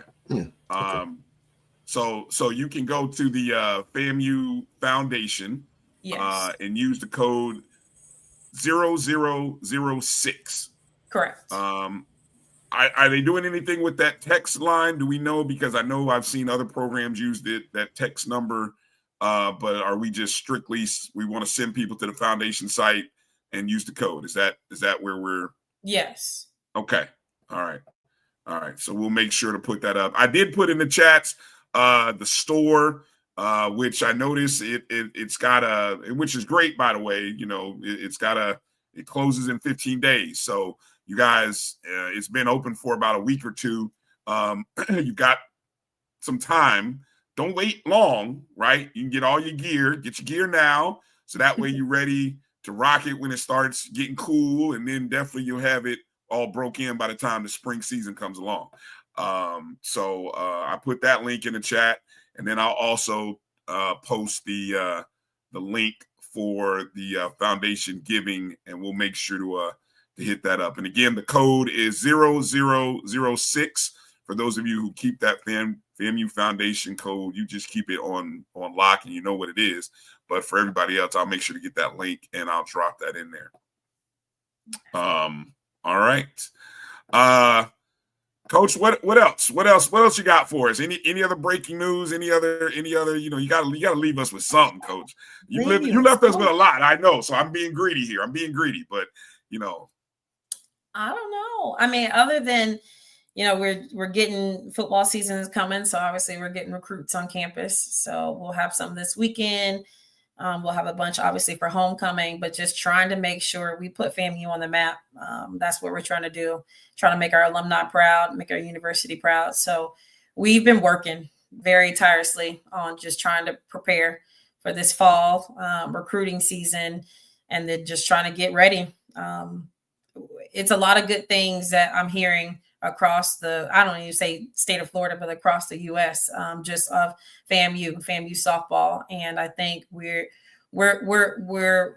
building, and we're breaking down barriers to let people know that we're the team in the SWAC, and we're also trying to elevate the team, the SWAC conference in general. So I'm excited, and like I said, if you guys see us at the football games, with some recruits, just make sure you say hi and keep it pushing. But we're excited for what's to come. I can't even sleep at night just thinking about all the things that we have to do. But our girls are working hard off in the classroom, and they're killing it in the weight room individual. Nice. So we're doing all the right things. Nice. And once they commit, Coach, make sure they tag us so we can retweet it. I will. I promise. One quick question. It's a fun one. I think I know the answer. EA got a question for you, Coach. I know you do. Now y'all know y'all wrong for that one. That EA, that's EA. He did that. No, Brian, you being messy. He is. He on suspension for a long time. Him and I had a conversation this summer, and I gave him what he needed, and we worked it out. We worked it out. It was okay. Okay. All right. It was okay. Good. We know. All right. We want to keep it. We don't want anybody thinking that we don't, we keep it friendly. So, all right. Yeah. Can't wait. We can't wait. Love everything that you're doing and everything. We always love the info that you provide for us. And again, congratulations on being the ONG Coach of the Year. Thank you. Great representation for the softball team on the award show. So, you ladies do a great job of representing, and you got a fun group of young people that you're working with. So we can't wait to meet them. Can't wait to talk to them. And really excited to get out to Tallahassee in October and see the team. So that's what I'm looking for. And I think at the football game too, you'll see a lot of them. Some of them are getting honored for the honor roll for having. Oh, nice. I think that's this week at halftime. Okay. So you'll see a bunch of athletes on the field this weekend celebrating those nice academic goals. So, hey, Coach, didn't I see a video? Wasn't there a video talking about the fundraising? So I did that video at the end of the season, and I think they kind of just they reposted it. So at the very end of the season, I thanked, everybody, Rattler Nation, for, helping out and supporting. And I said, it doesn't just stop here. We got to keep going. So it's just one of the things, like I said, I think that's the barrier that I'm trying to put my face out there. I'm trying to put us out there more so we can make those connections and relationships. Like I went to the booster luncheon and I just kind of sat in the back, but I wanted to make sure I, like I said, support, but also kind of see what's shifting, what's moving, so that, we could have our little hand in the pot too. All right. For sure. Thank you again. Make sure you guys are following FAMU Softball, not only on Twitter, but on Instagram as well. Great follow, a great group of young ladies to watch. And we look forward to seeing you all up in Tallahassee when we come up. And have a great fall season, Coach. I know we'll talk again soon. You and the staff be well. All right. Thank you, Coach. Thank you, Coach. I appreciate it. All right. Our coach, our ONG Coach of the Year, none other than Coach Britney Beal. Love Coach Beal. EA, you get me in trouble. See, EA being messy. His thing must have got hacked. That's what that was. His feed. Let me take a quick 30 seconds, pay some bills, and come back on the other side with Dr. Coach Darlene Moore right on the other side after this short message. You're watching the ONG Strike Zone right here on the Black College Sports Network. We'll be back in just a moment.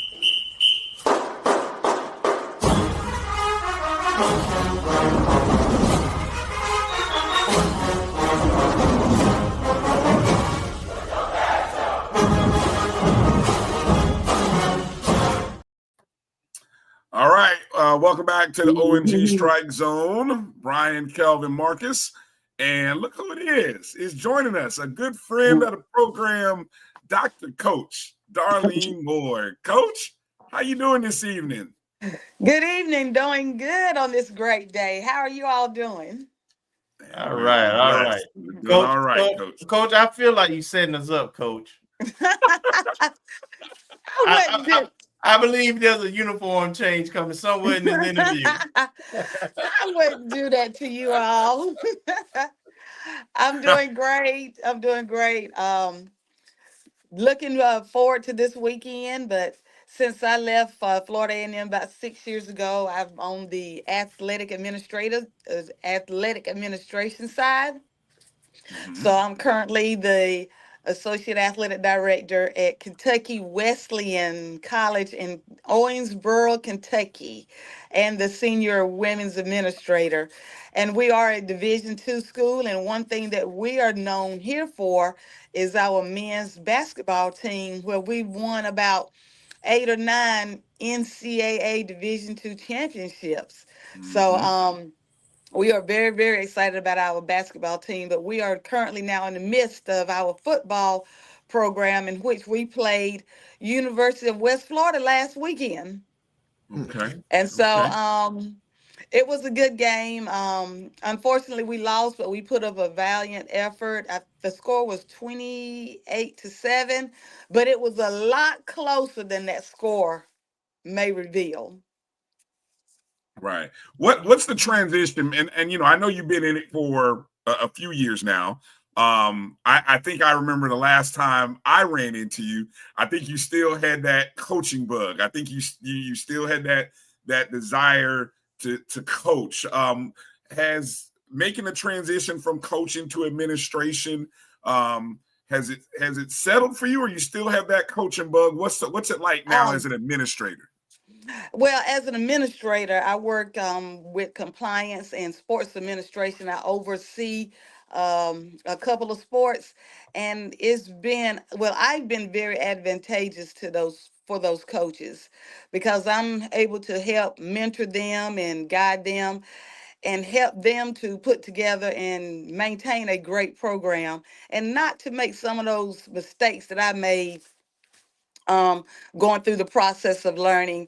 And also with compliance, with dealing with coaches can get kind of pushy sometimes. So I'm able to deal with those coaches and work with them so that we can get a positive result for the student athlete and for the coach as it relates to compliance.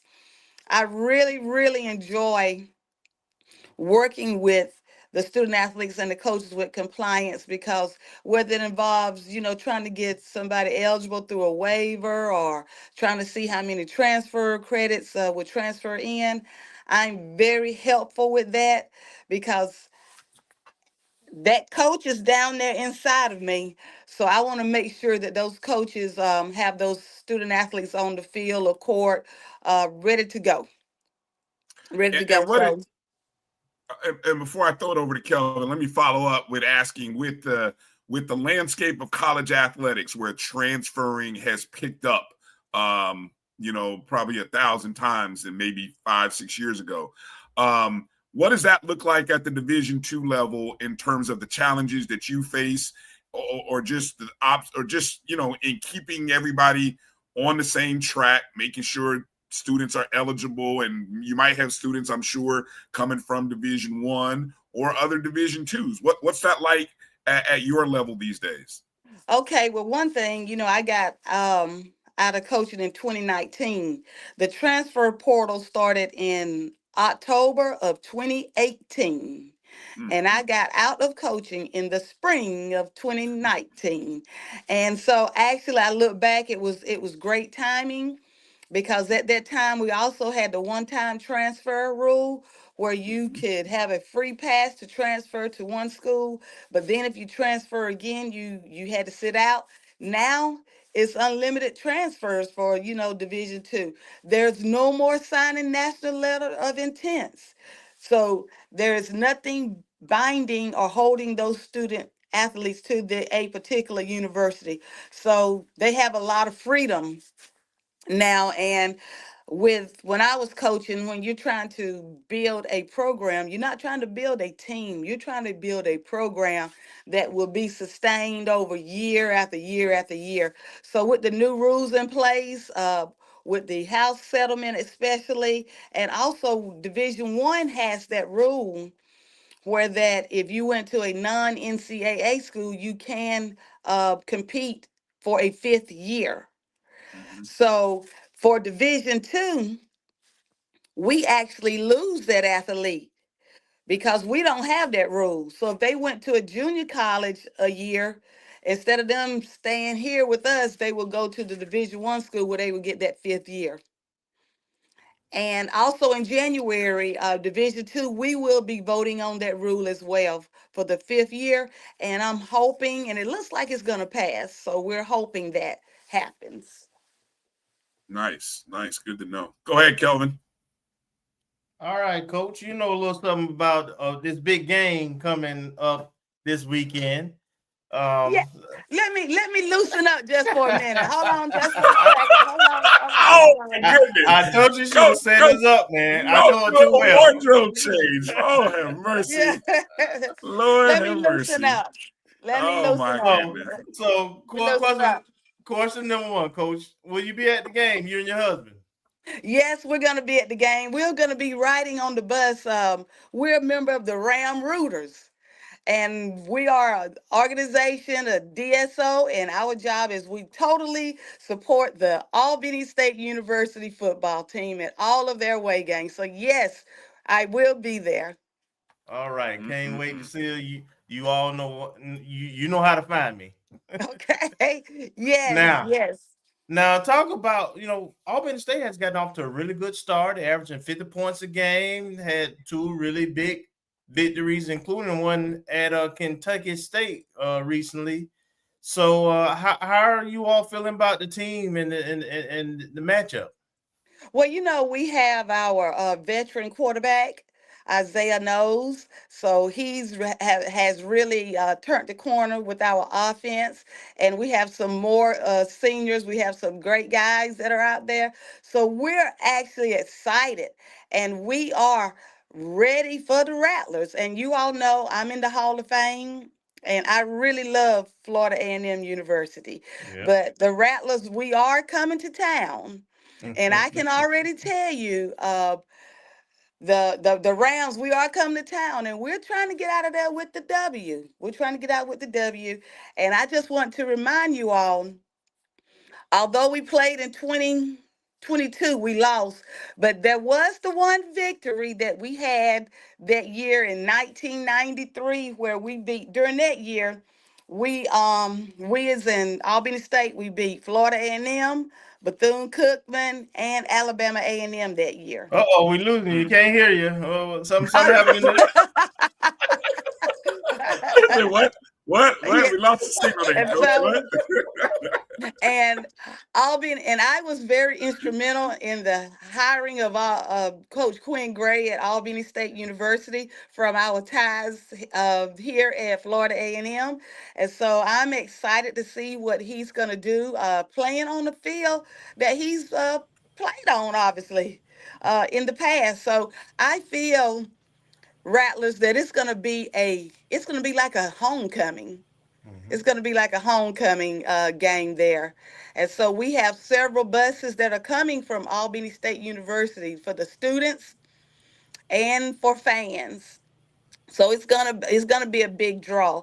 And also, just so that you all can remember, Albany State does have 16 SIAC championships, with the last one coming from in 2021 with Coach G, who is now the head coach at Charleston Southern University. And we also were named HBCU Black College National Champions 3 years as well, 2003, 2004, and 2010. So we do have a rich tradition and history, and Coach Gray has done a great job with making sure that we maintain that tradition. And we have a lot of Florida guys on our team as well. Yeah. And, yeah, so I think it's going to be a really good game. And we are just hoping that we can get out of Tallahassee with the W. Okay. No. No. Go ahead, Marcus. Good evening, Dr. Moore. I had a question Hello. for you. What Okay. changes have you seen, or what,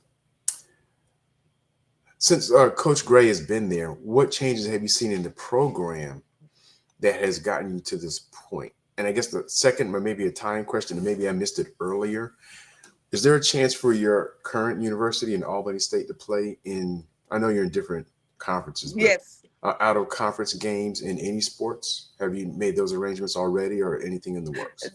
No, but I planned on it. I think it Okay. would be a great game. We have a great facility here, a tough turf field. So I think it'll be a good draw. And also, as far as with Coach Gray's team, since he has taken over, I see a lot of more cohesiveness amongst the players. And also, the alumni, we're starting to more alumni starting to come in the fold, and also give money back to the program, because we want to keep that winning program going. So that has been stressed through Coach Gray as well. And I know that he had a fundraiser to get us new helmets, and the alumni raised that money lickety split to make sure that that happens. So Coach Gray has put his stamp on the program. He has new uniform concept with our blue and gold colors that the guys are wearing. So and our locker room is looking, although we're D2, is looking D1. He has that locker room looking D1, and we also have a physiology lab in which the football team uses, and that is a great place as well that he helped assemble. So he's done a lot in the 2.5 years that he's been here. So this will be his 3rd season with the Rams. Okay, well, thank you. Where are they getting all this? Where are they getting all this money for this kind of stuff, huh, Coach? Where it's individual donors? I know you guys recently got what was it? The Atlanta Falcons had donated or were a big contributor to the new turf field in the Coliseum. Is that what is that? Is that a year or 2 years old? That turf?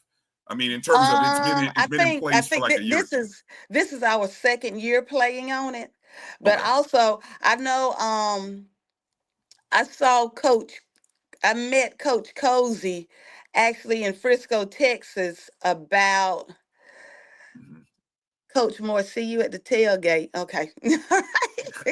I met Coach Cozy in Frisco at the FAMU National Alumni Association. I was at the pool social that they had, the pool party social, and he informed me that both of his parents graduated from Albany State. That's right. Yeah, I had to talk about that. Yes, so we're just one big family. We have a lot in common. And he did ask me, how did we manage to finance that nice facility that the football team is housed in? But we also used the physical education dollars, state dollars, and it's actually a physiology lab. And so there's 1 or 2 classes that use it, but then of course our football program use it. So both the athletic department and the education department work together to make that happen. One of the things that it's been has it even been a full 2 or 3 years since Albany State bought that or took over that second campus and sort of expanded their footprint, or has it even been a full 2 years yet? Oh yes. It's been like 7 or 8 years actually. Oh, okay. My mistake. I know I was up there for the SIC baseball championships, and that was my first time. I think that was 2 years ago, I think, when I was there. And I saw all the facilities, and I'm looking around like, okay, how much longer? So the question I'm going to is, I'm sure Golden Ram Nation, I'm sure you're happy with the success at the Division II level, but are alumni, fans, others, are they looking up saying, we could be Division I FCS? Are there aspirations? What are you hearing? Oh, no, we are very comfortable at the Division II level just right now.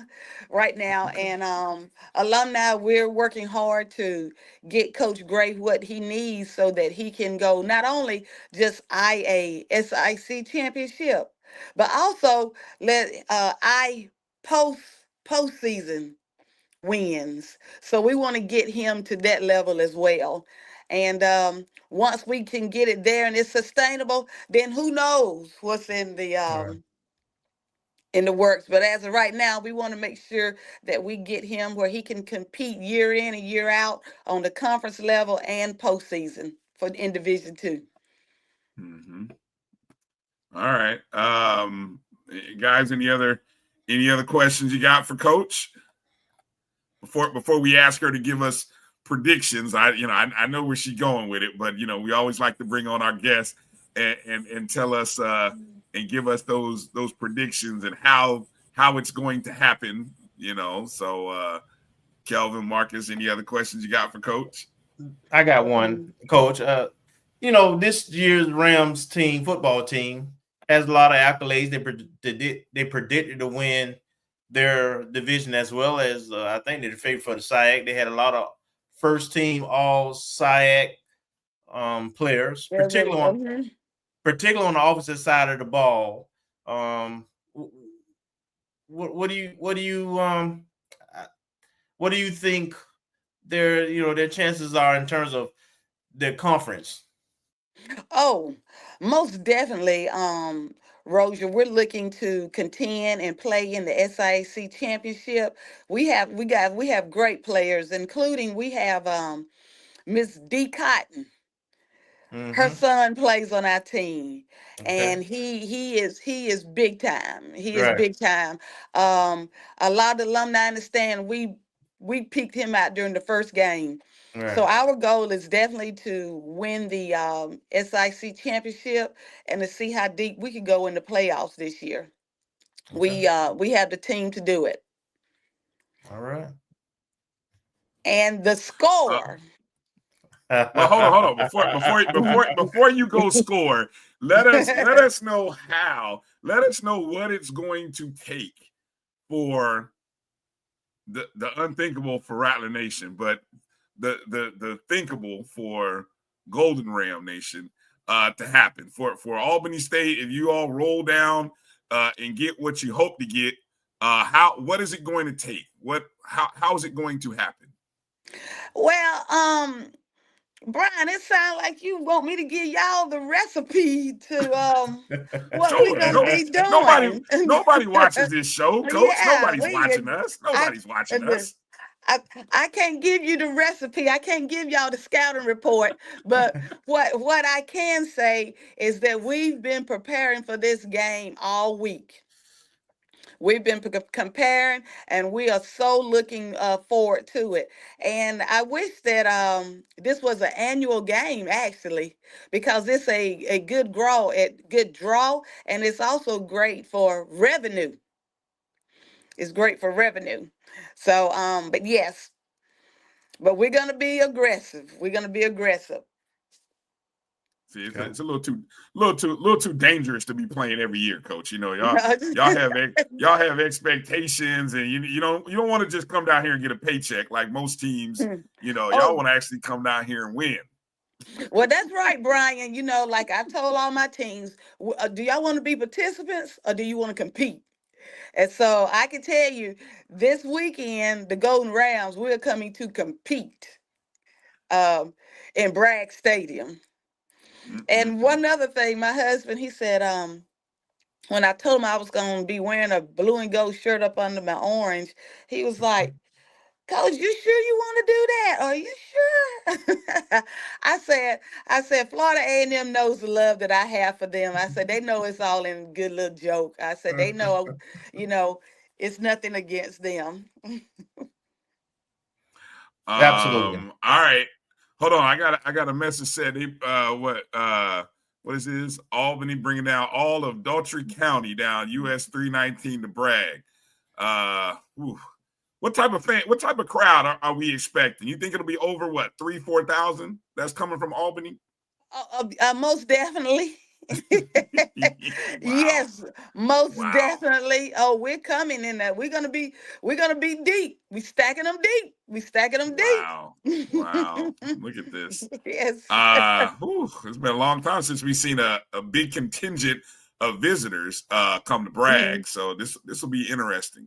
And all right, like Coach. I say, with Coach Cozy, he has his family that's a part of the ASU family as well. So it's, and you got his family coming. You got Coach Gray from Tallahassee, his family and everybody is coming. So we're going to string them up. It's very strange the family ties of this ball game between the two head coaches. One coach whose family ties are from Albany State, the other coach whose ties from FAMU, of being a grad himself. I mean, wow, you can't make this stuff up, man. This is great television, lots of talking points for folks to salivate over. Yes. All right, Coach, give us your prediction. We'll put it on record for you, and we'll see how far off you are. Okay, I think the final score will be, I'm going to say 28-21 Albany State. Okay. Boo. 28-21 Albany State. No, you can't come to the tailgate now. It sounds like you're predicting. It sounds like you're predicting some kind of fourth quarter magic. Like, is that what you're thinking? Brian, we're gonna jump on the Rattlers in the first quarter. see, We're there we gonna go. jump on There them. we go. We're gonna jump then. There we go. So we're gonna be more proactive than reactive. Okay. All right. All right. Well, you know. I'm sure Coach Gray gonna give me a phone call after this. Yeah, exactly. We appreciate you spilling all the tea, as the kids say, Coach. You know, we thank you for that. Now, Anything where else? can we find you? Where can we find you all at the game? Where can Albany State alumni find you all at the game? Well, the tailgate is right on that side where Which side? Press box side. Yeah, well, press box side. We'll be on the press box side, so not far from the entrance where most likely the visitor section. That visitor section is on the west side. So we'll be there. We don't hide. We don't hide. So we'll be there right by the media gate, the main press box gate. It's tailgating over there now. We can tell. It's tailgating over there. VIP tailgating. Oh, Kelvin can tailgate over there. Okay, Can't speak for everybody. I figured that because I don't remember it being on that side. Okay, VIP. Okay, okay. All right, sounds good. Got to know somebody wearing the right colors. Okay. Well, I'll make sure I have my jacket. I'll make sure I have my jacket. Exactly. All right. Well, hey, Coach, we look forward to seeing you. It's been a couple years since I've seen you, so look forward to seeing you, and we look forward to a great atmosphere. These are the Saturdays that make college football season fun. So it should be a fun, interesting game, and we'll see what happens. Yeah. Okay. By the way, Coach, Rattlers and Rick and all those groups, they're hosting some ASU tailgate in the up in the Pokenhorn lot where the RVs are. Okay. So, yeah. We'll make sure we go up there. All right. I have my blue and gold and orange and green. Okay. All right. Again, we love Coach Moore, FAMU Hall of Famer, definitely a champion, and of course a proud Albany State University alum. So Coach, hey, we thank you for your time tonight. Safe travels to you and everybody coming on down to Tallahassee, and we look forward to seeing you on Saturday. All right? All right. Have a great night. All right. Thank you, Coach. All right. Good stuff. Good stuff. Good to see Coach in there. Good stuff.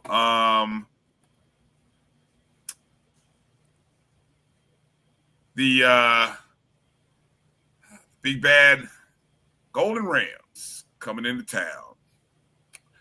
7 o'clock. Is it still 7 o'clock kickoff, right? Yes. Night game. Night game, 7 o'clock. It will be on SWAC TV. Mm-hmm. Yes. So the debut on SWAC TV. Of course, audio will be on the Rattler Sports Network.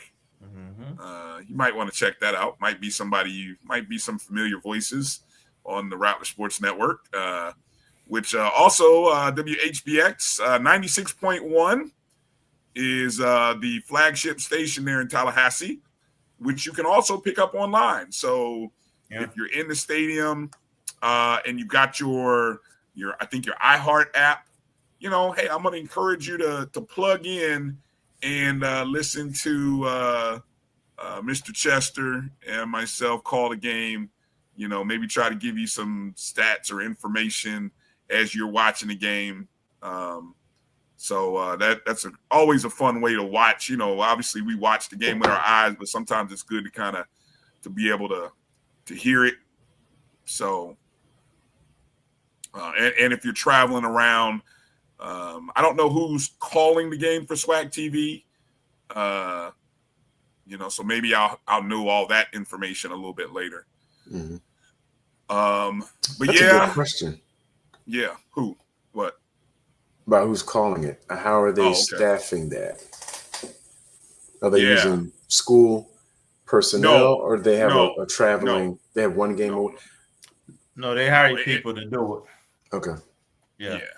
No. They hire the broadcast team that does that. So, and yes, Swag TV is an app too. Yes, you can download the app, and it's a nice app. Yeah, you can download it on your smartphone or on your smart TV. Had what's another graphic I had? Oh yeah. Speaking of Swag TV, again, I would encourage you now.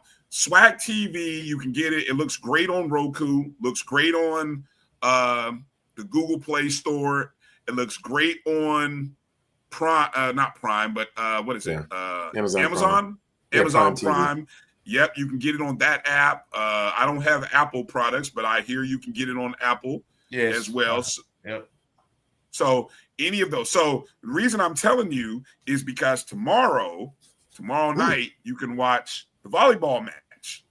You know, this weekend the Lady Rattlers are hosting their Florida A&M Invitational, and so Thursday we play McNeese State, and that's a noon match. And then on the 13th, which is Saturday at noon, they'll play Georgia State. So, and those games are being played in the Lawson Center, correct, Kelvin? Yes. I was gonna say I don't believe they're using Gaither yet. So, no, not for games. Yeah, right. And then of course later that evening, Saturday evening, 7:00 on SWAC TV is where you can watch the game against Albany State. Works well. It's all on Google. Yep. Sam said works even on the Google One device. Yep. Google One as well. So there we go.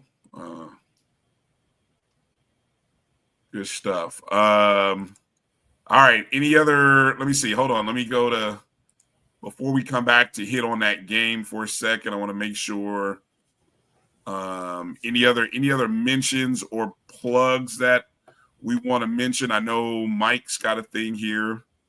You know, our good friend Mike Reed doing some promotional stuff again, already doing the early planning for the October 25th to 26th Florida weekend in the Bayou, as FAMU versus Southern will be on Saturday, October 25th. And then the Buccaneers are playing the Saints the next day.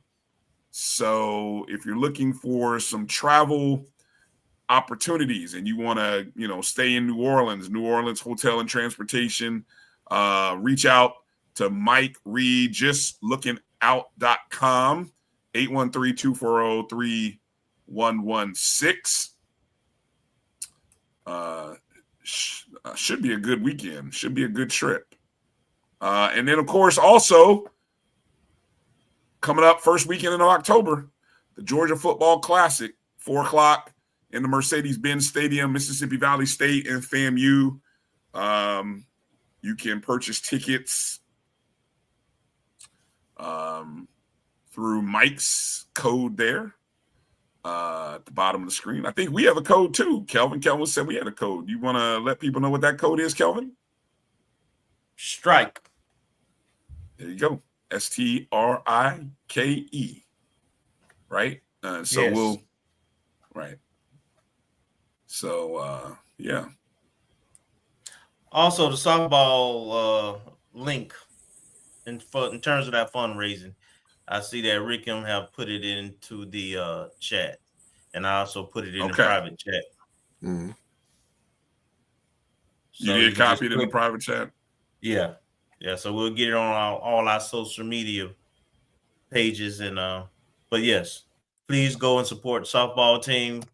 They're trying to win us a natty. Coach feels good about our team. A little does a lot for those Olympic sports. So let's make sure we support that effort. There you go. Posted it on YouTube and on Facebook on all the feeds. So appreciate you dropping that in there, guys. Good stuff. And mentioning Amber, Coach mentioned Amber, and Marvin mentioned Amber, who will be getting inducted to the Hall of Fame. She's one I guess also next week on the show. Nice. Of course, that's Amber on the left, and of course that's Philip Sylvester on the right. Again, there's the class. Heck of a class of players, coaches, contributors, and supporters. I didn't get a chance to ask Marvin if this event is going to be streaming in any capacity, but who knows? Something to talk about offline. Who knows? Maybe there's a way you can contribute. I don't know. We'll have to talk to him about that. But anyway, you can for $100. I think he said $100. You can buy a ticket to this event, and your contribution is also serving as a bit of a fundraiser as well. So, it's not just $100. It's $100 going towards something. So should be a good crowd. Yep. Good stuff. Okay, fellas, the matchup this weekend, again, we understand what's at stake. 0-2 versus 2-0. Albany State has looked really impressive. They've gotten a lot of people's attention over the past couple weeks for the amount of numbers, that they're putting up. Last week against Kentucky State, I think the score at half was 28-21 before they essentially outscored them, 21-0 in the second half. Isaiah Knowles, he's preseason everything. Preseason player of the year, Black College Hall of Fame player of the year, watch list. He's getting a lot of accolades over his performance over the last 2 weeks. And then, one of the things that I noted, and you mentioned this in the conversation with Darlene, with Coach Moore, Kelvin, was the preseason awards. Like, it is littered with Albany State players, especially in offense. The skill positions. Yeah. Yes, on offense. And I really feel that is where this game is going to be, I don't want to say won and lost, but that's the side and the matchup that I think is going to be most intriguing. I don't know. Do you guys feel that way, or do you feel differently in terms of their offense versus our defense? So I'm thinking that we're going to have to put up some points. I think I said before the season started, regardless of the opponent, that we would probably need to average around 28 to 30 points a game. And that's still where I think I'm at. If we can get 4 touchdowns, I think we're tough to beat, especially at home. So how much we slow them down, I'm interested to see. But yes, I think who offensively protects the ball and finish drives, that probably will be a deciding factor.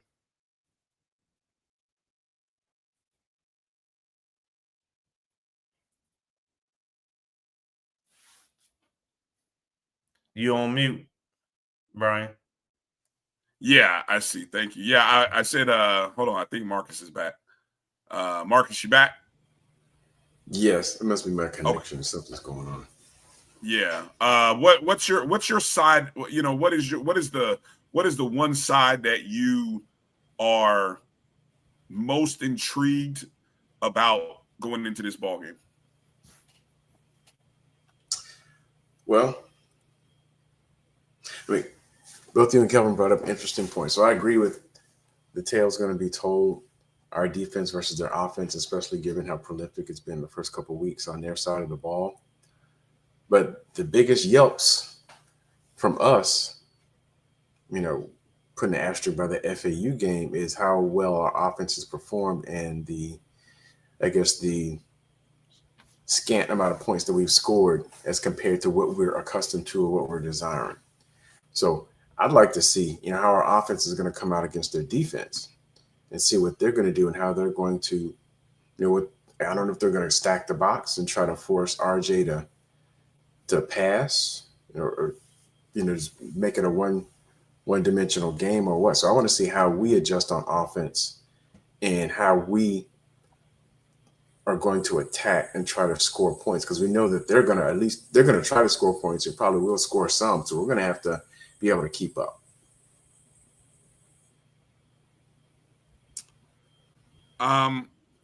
Do you guys, tell me if you feel, or if maybe you think I'm crazy, if you feel something similar here. I see Hollow's comments, right? And I can't stop saying that when we were running into this game, when we were looking preseason, when we did our preseason show, right? Going into this game, we probably thought, most people thought that we would be 1-1. 1-1. Best case, maybe 2-0. Right? I don't think anybody thought we would be 0-2. And I think it's changed how regardless of it being Quinn, regardless of what they've done in 2 weeks, I think that has kind of put folks' mindset into this season is lost mindset. Instead of just focusing on letting this team play, and it's like seeing that we lost a 1-point ball game on the last second on a walk-off kid. I mean, have we seen nothing? Have we seen nothing good in 2 weeks? I feel like that's the sense from a lot of people. I don't want to overreact. I think right. That's what I feel like that is, though, an overreaction. I don't. I mean, we've seen sports, special teams play.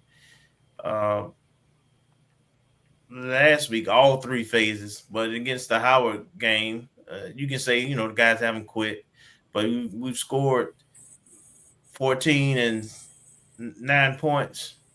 So, I mean, it's concern. And, honestly, the concern is okay. It's still early, but it's panic mode.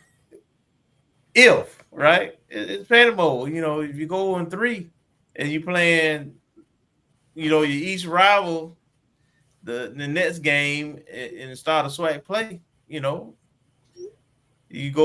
go to projecting at that point. So, I guess my mindset for this game, hey man, let's just get one, so we can, the players, team, coaches, everybody can feel good and comfortable, and then we'll go for 2.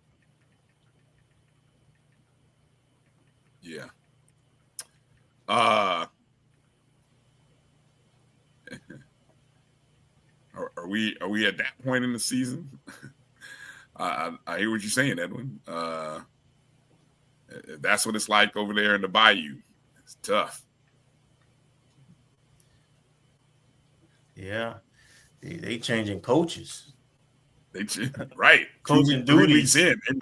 Yeah, exactly. It's like, whoa, that's quick. That's a sign of desperation. It's like, right, you went all season, right? You went all summer, all fall camp, and then after 3 games, 12 quarters, we got to change. It's like, damn, really?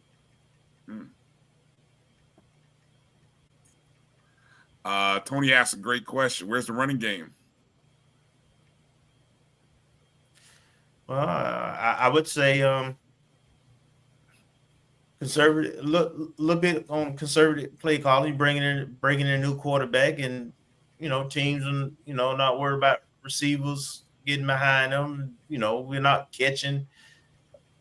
making the plays in the passing game that are there, whether it be the quarterback or the protection or the receivers. So it's a combination of things that's making the running game lack production. We got to get some explosive plays, man. We got to make the defense defend the whole field. We got to be less predictable. So it's not one thing. Everybody needs to step up. Everybody. Marcus, Kelvin mentioned that buzzword, explosive plays. Instantly brings me to you. What are your just analysis or your thoughts about the amount of explosive plays that we've had over the past 2 weeks? I feel like there has been a progression of sorts.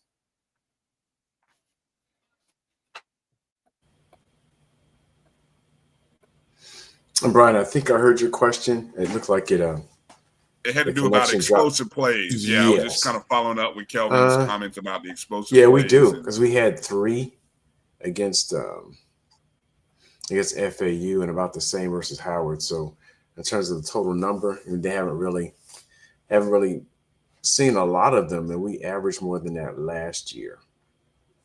So we're definitely going to have to get that. Sustained drives and explosive plays in order to make sure that we're scoring sufficiently, not only to keep up with Albany State, but to get the offense back on track. Because this is not what we would have expected going in. So in terms of capitalizing on offensive plays that are explosive and also having sustained drives more consistently. Incoming message. Yeah, especially if you look back at the Howard game where we had pretty good starting field position. Can't beat a dead horse, but if you're starting, you only have one drive starting below your 40. Yeah. If I remember correctly, before the entire game, you got to put up more than 9 points. Yeah. No matter who you're playing. Yeah, and and that helps your defense, right? So that they're not on the field back to back, with 1 minute, 2 minute, 3 minute drives, and the other offense getting more opportunities, more plays to go against your defense and score. So we got to play complementary football. Mm-hmm. Yeah. I was sitting here I was looking back through through Albany State's last couple of box scores on those 2 games. Obviously, game 1 was a heavy run game for them against Shaw. They ran the ball ran for 311 yards out of 487 total. Then the next week against Kentucky State, they passed for 304 yards out of 475. So they're pretty much averaging about 475 a game, and they're doing it in different ways in the last 2 weeks. I mean, so we're just gonna have to tackle well. I tell you, the biggest thing I want to see from our defense, going back to that offense versus defense matchup, theirs versus ours. What kind of pressure do we put on Isaiah Knowles? Because I think the FAU's quarterback had plenty of time to throw. And I feel like that when we did get pressure on Howard's quarterback, negative plays for them, positive plays for us occurred. But it wasn't a lot, though. And I say that because I don't think we're getting the kind of front 4, front 3 pressure that we expected in the preseason. So I think the defensive coordinator is going to have to mix it up and do something different this game. Anybody have any thoughts on that? Turnovers for me.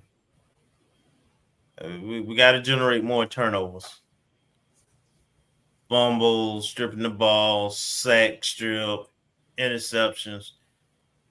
we've got to give our offense more opportunities to make plays in good field position. So that's I like to see pressure as well as turnovers. Yes. For me, it would be a fast start because, as all the rumbling that I'm hearing, seeing other chats, folks naturally, feeling some kind of way about the coaching and everything. So I don't necessarily agree with that, but keeping that in mind, that Rattler Nation would like to see a fast start. Yeah. And have some assurances early in the game. You don't want to prolong and allow Albany State to stay in the game, even if we have a lead. You don't want to not only put our team in a position to have to sweat something out, but you don't want to miss an opportunity to give reassurances to the fan base. Yeah. Well, I would got to hope finish we're drives. not. Yeah, I would hope we're not. I would hope we're not worried about the fan base. I would hope that no coach in that locker room is worried about what us folk think. You know what I'm saying? I mean, well, not necessarily that, but from the crowd standpoint, because you can hear the mood in the crowd shift when it's like, why is this so close? And a lot of that crowd is probably a lot of people. Yeah. And you need that home support. Yeah, you got a crowd. Everybody gonna be around. Your band gonna be there. It's gonna be a great atmosphere. Don't forget now, Coach Moore just told you it's gonna be a strong contingent of Rams there too. So we want to make sure that we don't give them too much to be excited about and lift the spirits of their team. Mm-hmm. Tony asked, can this offense score more than 21 points, no field goals to start? Can they? We'll see. Yeah, I don't know. We'll see. Haven't seen it yet. Yeah. They're gonna need to though. I will say that. That again, 28. I'm looking for 4 touchdowns. That's my minimum. We didn't score 4 touchdowns last time we played them 3 years ago.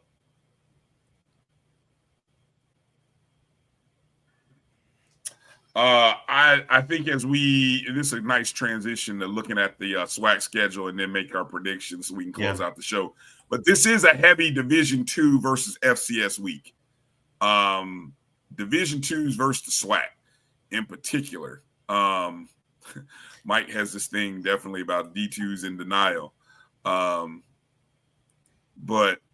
I think that's more so he stayed from a financial standpoint. I think,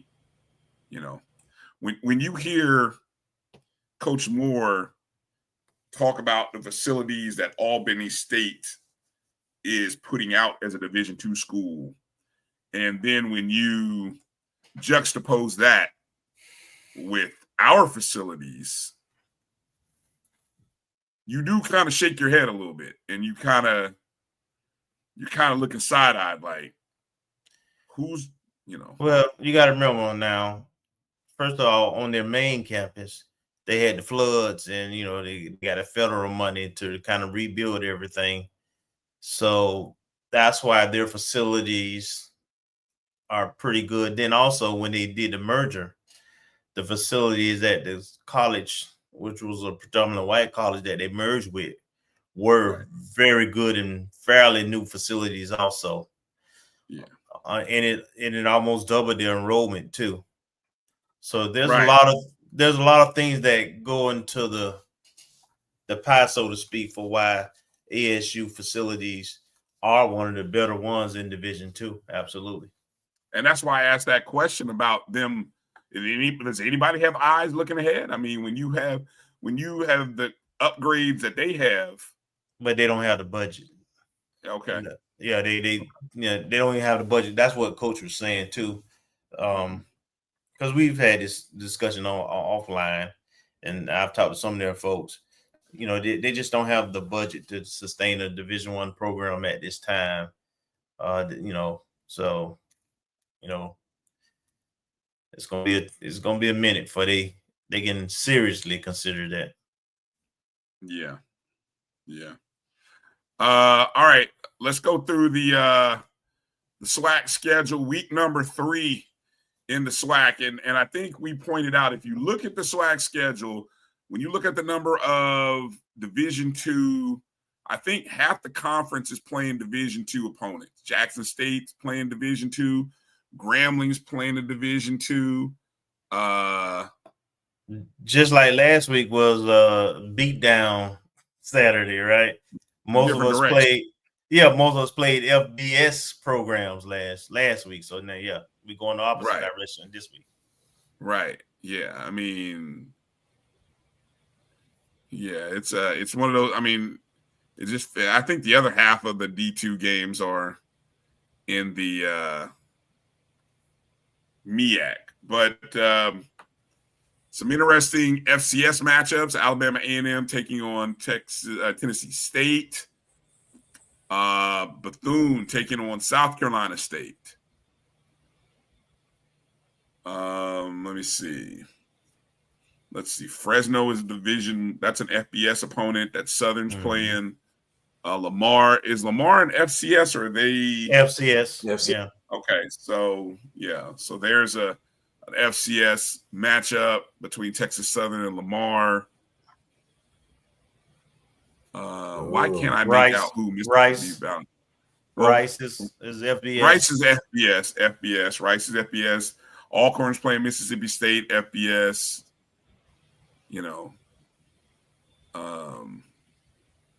That's Eastern Louisiana for Mississippi Valley State. And it looks like our Lincoln University Outlanders, I guess the one in California. That is California, yep. So they're playing trying to give UAPB their first win of the season. They better win that because it might not be nothing easy if they don't. Yeah, they'll win that one.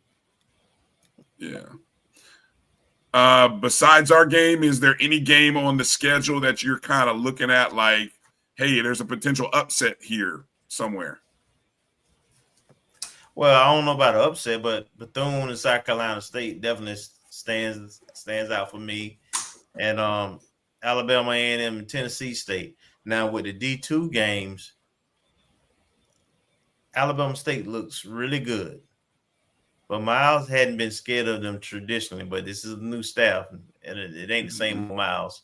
So I think the most compelling D2 matchup probably is our game.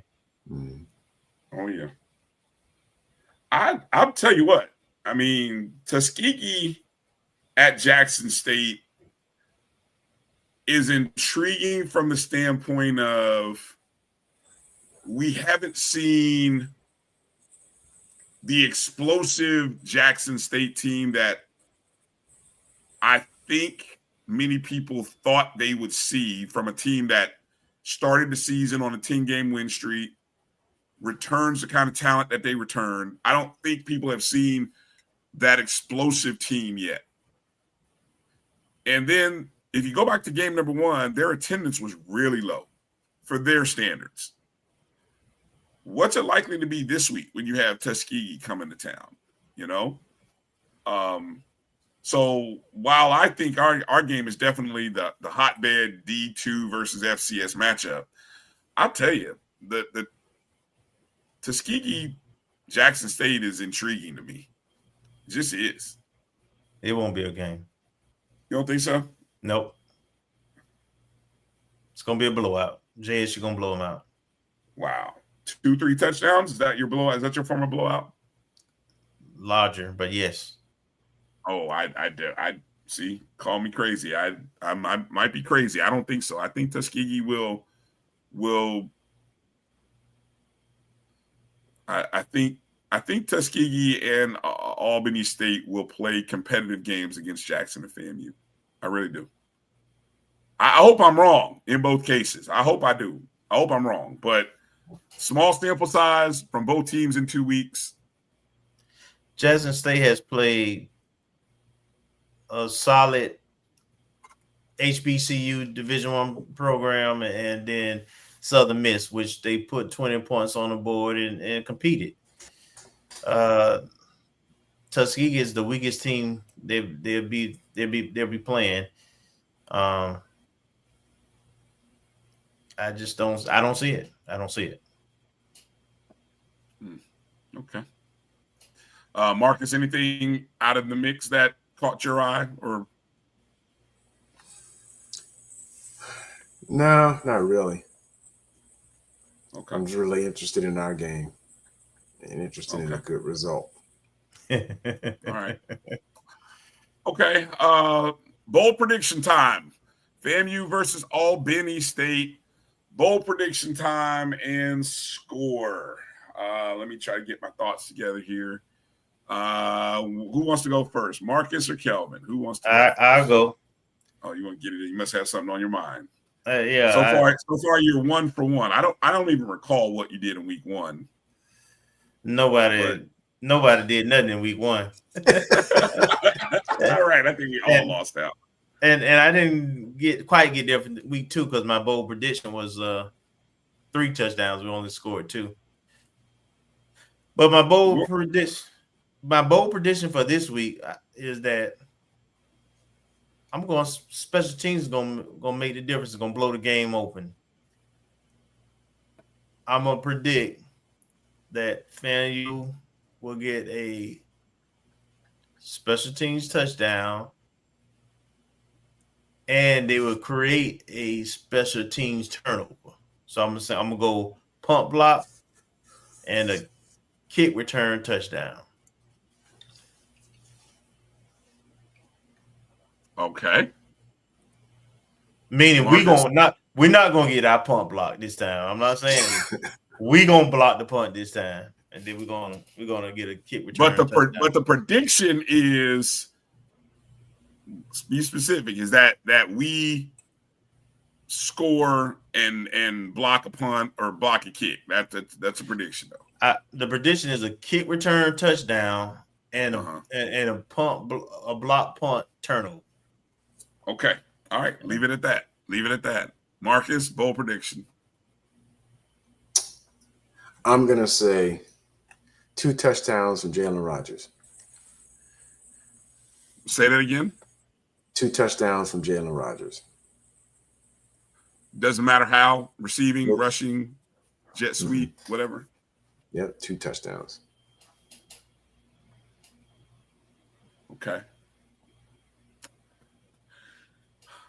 Is it a bold prediction if I say no issues in the kicking game? No missed field goals, no blocked field goals, no blocked punts? For FAMU. Yeah, right now it's bold. Right now, that's bold. Right, that's how I feel. Right now, I feel like we're due a clean game from the special teams. So I'll jump on the train with you, but I'll go in a different direction. A clean special teams game, no misses, no block punts, no block field goals. Okay. All right. If that happens, I like our chances.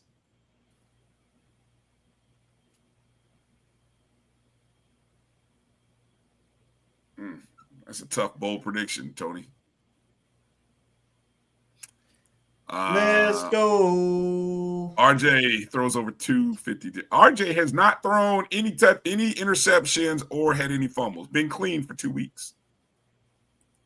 Officially.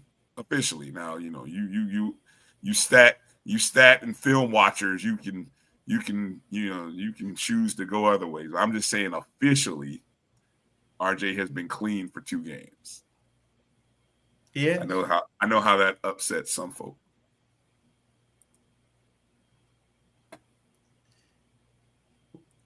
We're gonna see 2 quarterbacks too. I believe that. Regardless, you said 3. No. Well, who knows? It depends, but 2. I think after this game, we better not have any doubts.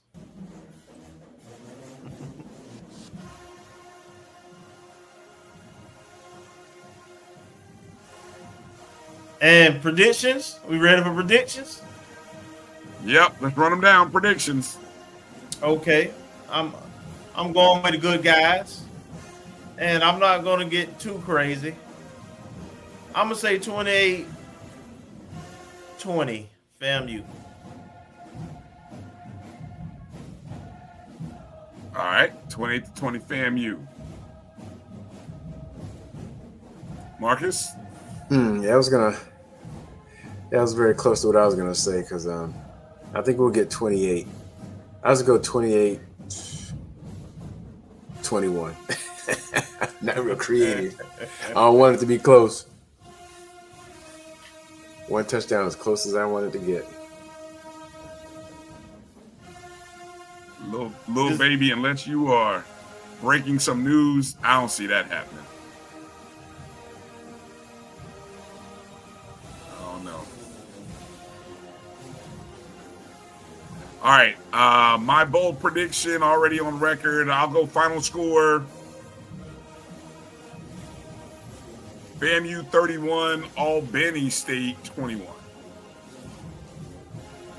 31-21, Albany State. So all of us feel, sounds by all of us feel that we're not predicted anyway for the hold them under 20 points.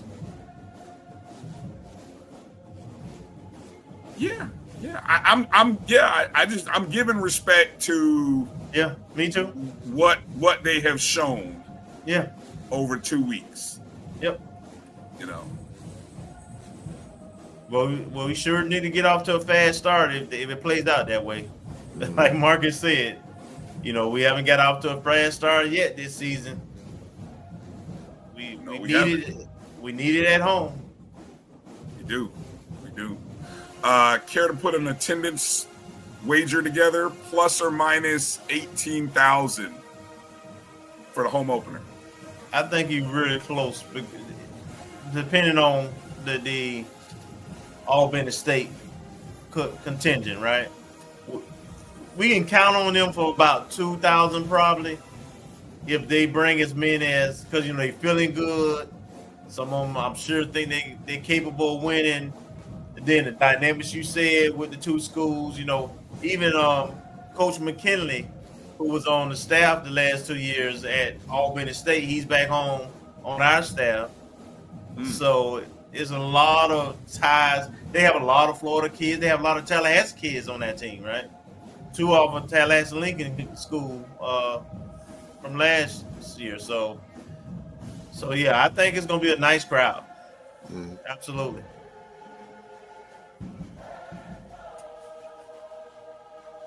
All right. Well, again, we got to thank our guests tonight, Marvin Green Jr., Coach Britney Beal, and Dr. Coach Darlene Moore for joining us on the show tonight. A lot of opportunities to donate and be a part of the FAMU athletic experience upcoming, from the FAMU Sports Hall of Fame to our support of the softball program. Media ways, hopefully you saw all those links in the chat. If not, scroll back through. If you're watching us on replay, hopefully I know the YouTube replay will show the chat. We'll get into retweeting some of that on our Twitter feed and Instagram. Make sure you're following at ONG StrikeZone on all of those pages. And go hit the thumbs up and the like button. Share the show with the family. I don't know, what's the weather supposed to be like this weekend, Kelvin? The weather been great so far, so hopefully it'll be perfect weather. Let me just hold on. I'll tell you 1 second. Yeah, that'll be a key because I thought the last couple of years we may have some. No, it's supposed to be great. All right, supposed to be great. All right. No chance of rain. All right. Oh wow, no chance. High of 87. Woo! Beautiful sky over the horizon of Tallahassee. And it's a night game, so we'll get to see the lights, the light show. Hopefully we'll score and get some orange and green lights going. The lowest is 67. Beautiful football fall weather for Florida. Still summer though, Kelvin. It's still summer. Yeah, no, I like this. I don't want no. I'm glad we ain't had no 90s, no 100s. It's been beautiful weather, and it's gonna be a beautiful Saturday. All right. Well, Kelvin and I, we look forward to seeing you in Tallahassee. You know where to find us, over on the west side, over by the press box side, the media side. So come on over, say hey. Of course, make sure you tune in to the Rattlers Sports Network for the audio feed with myself and Al Chester Sr. And of course, you can watch on the SWAC TV app. SWAC TV is where you can watch the game. Okay. For Marcus Green and Kelvin Rozier, I'm Brian Fulford. Rattlers, we appreciate you. We thank you for your support. Go download the BCSN Pod Zone where you listen and download podcasts. And we'll see you in Tallahassee, where the Rattlers will look to get their first win of the 2025 season. Let's go! Hey, let's go! I got to let it run out like that, Marcus. I couldn't pass that up, right? Couldn't pass that up. All right. Peace out, y'all.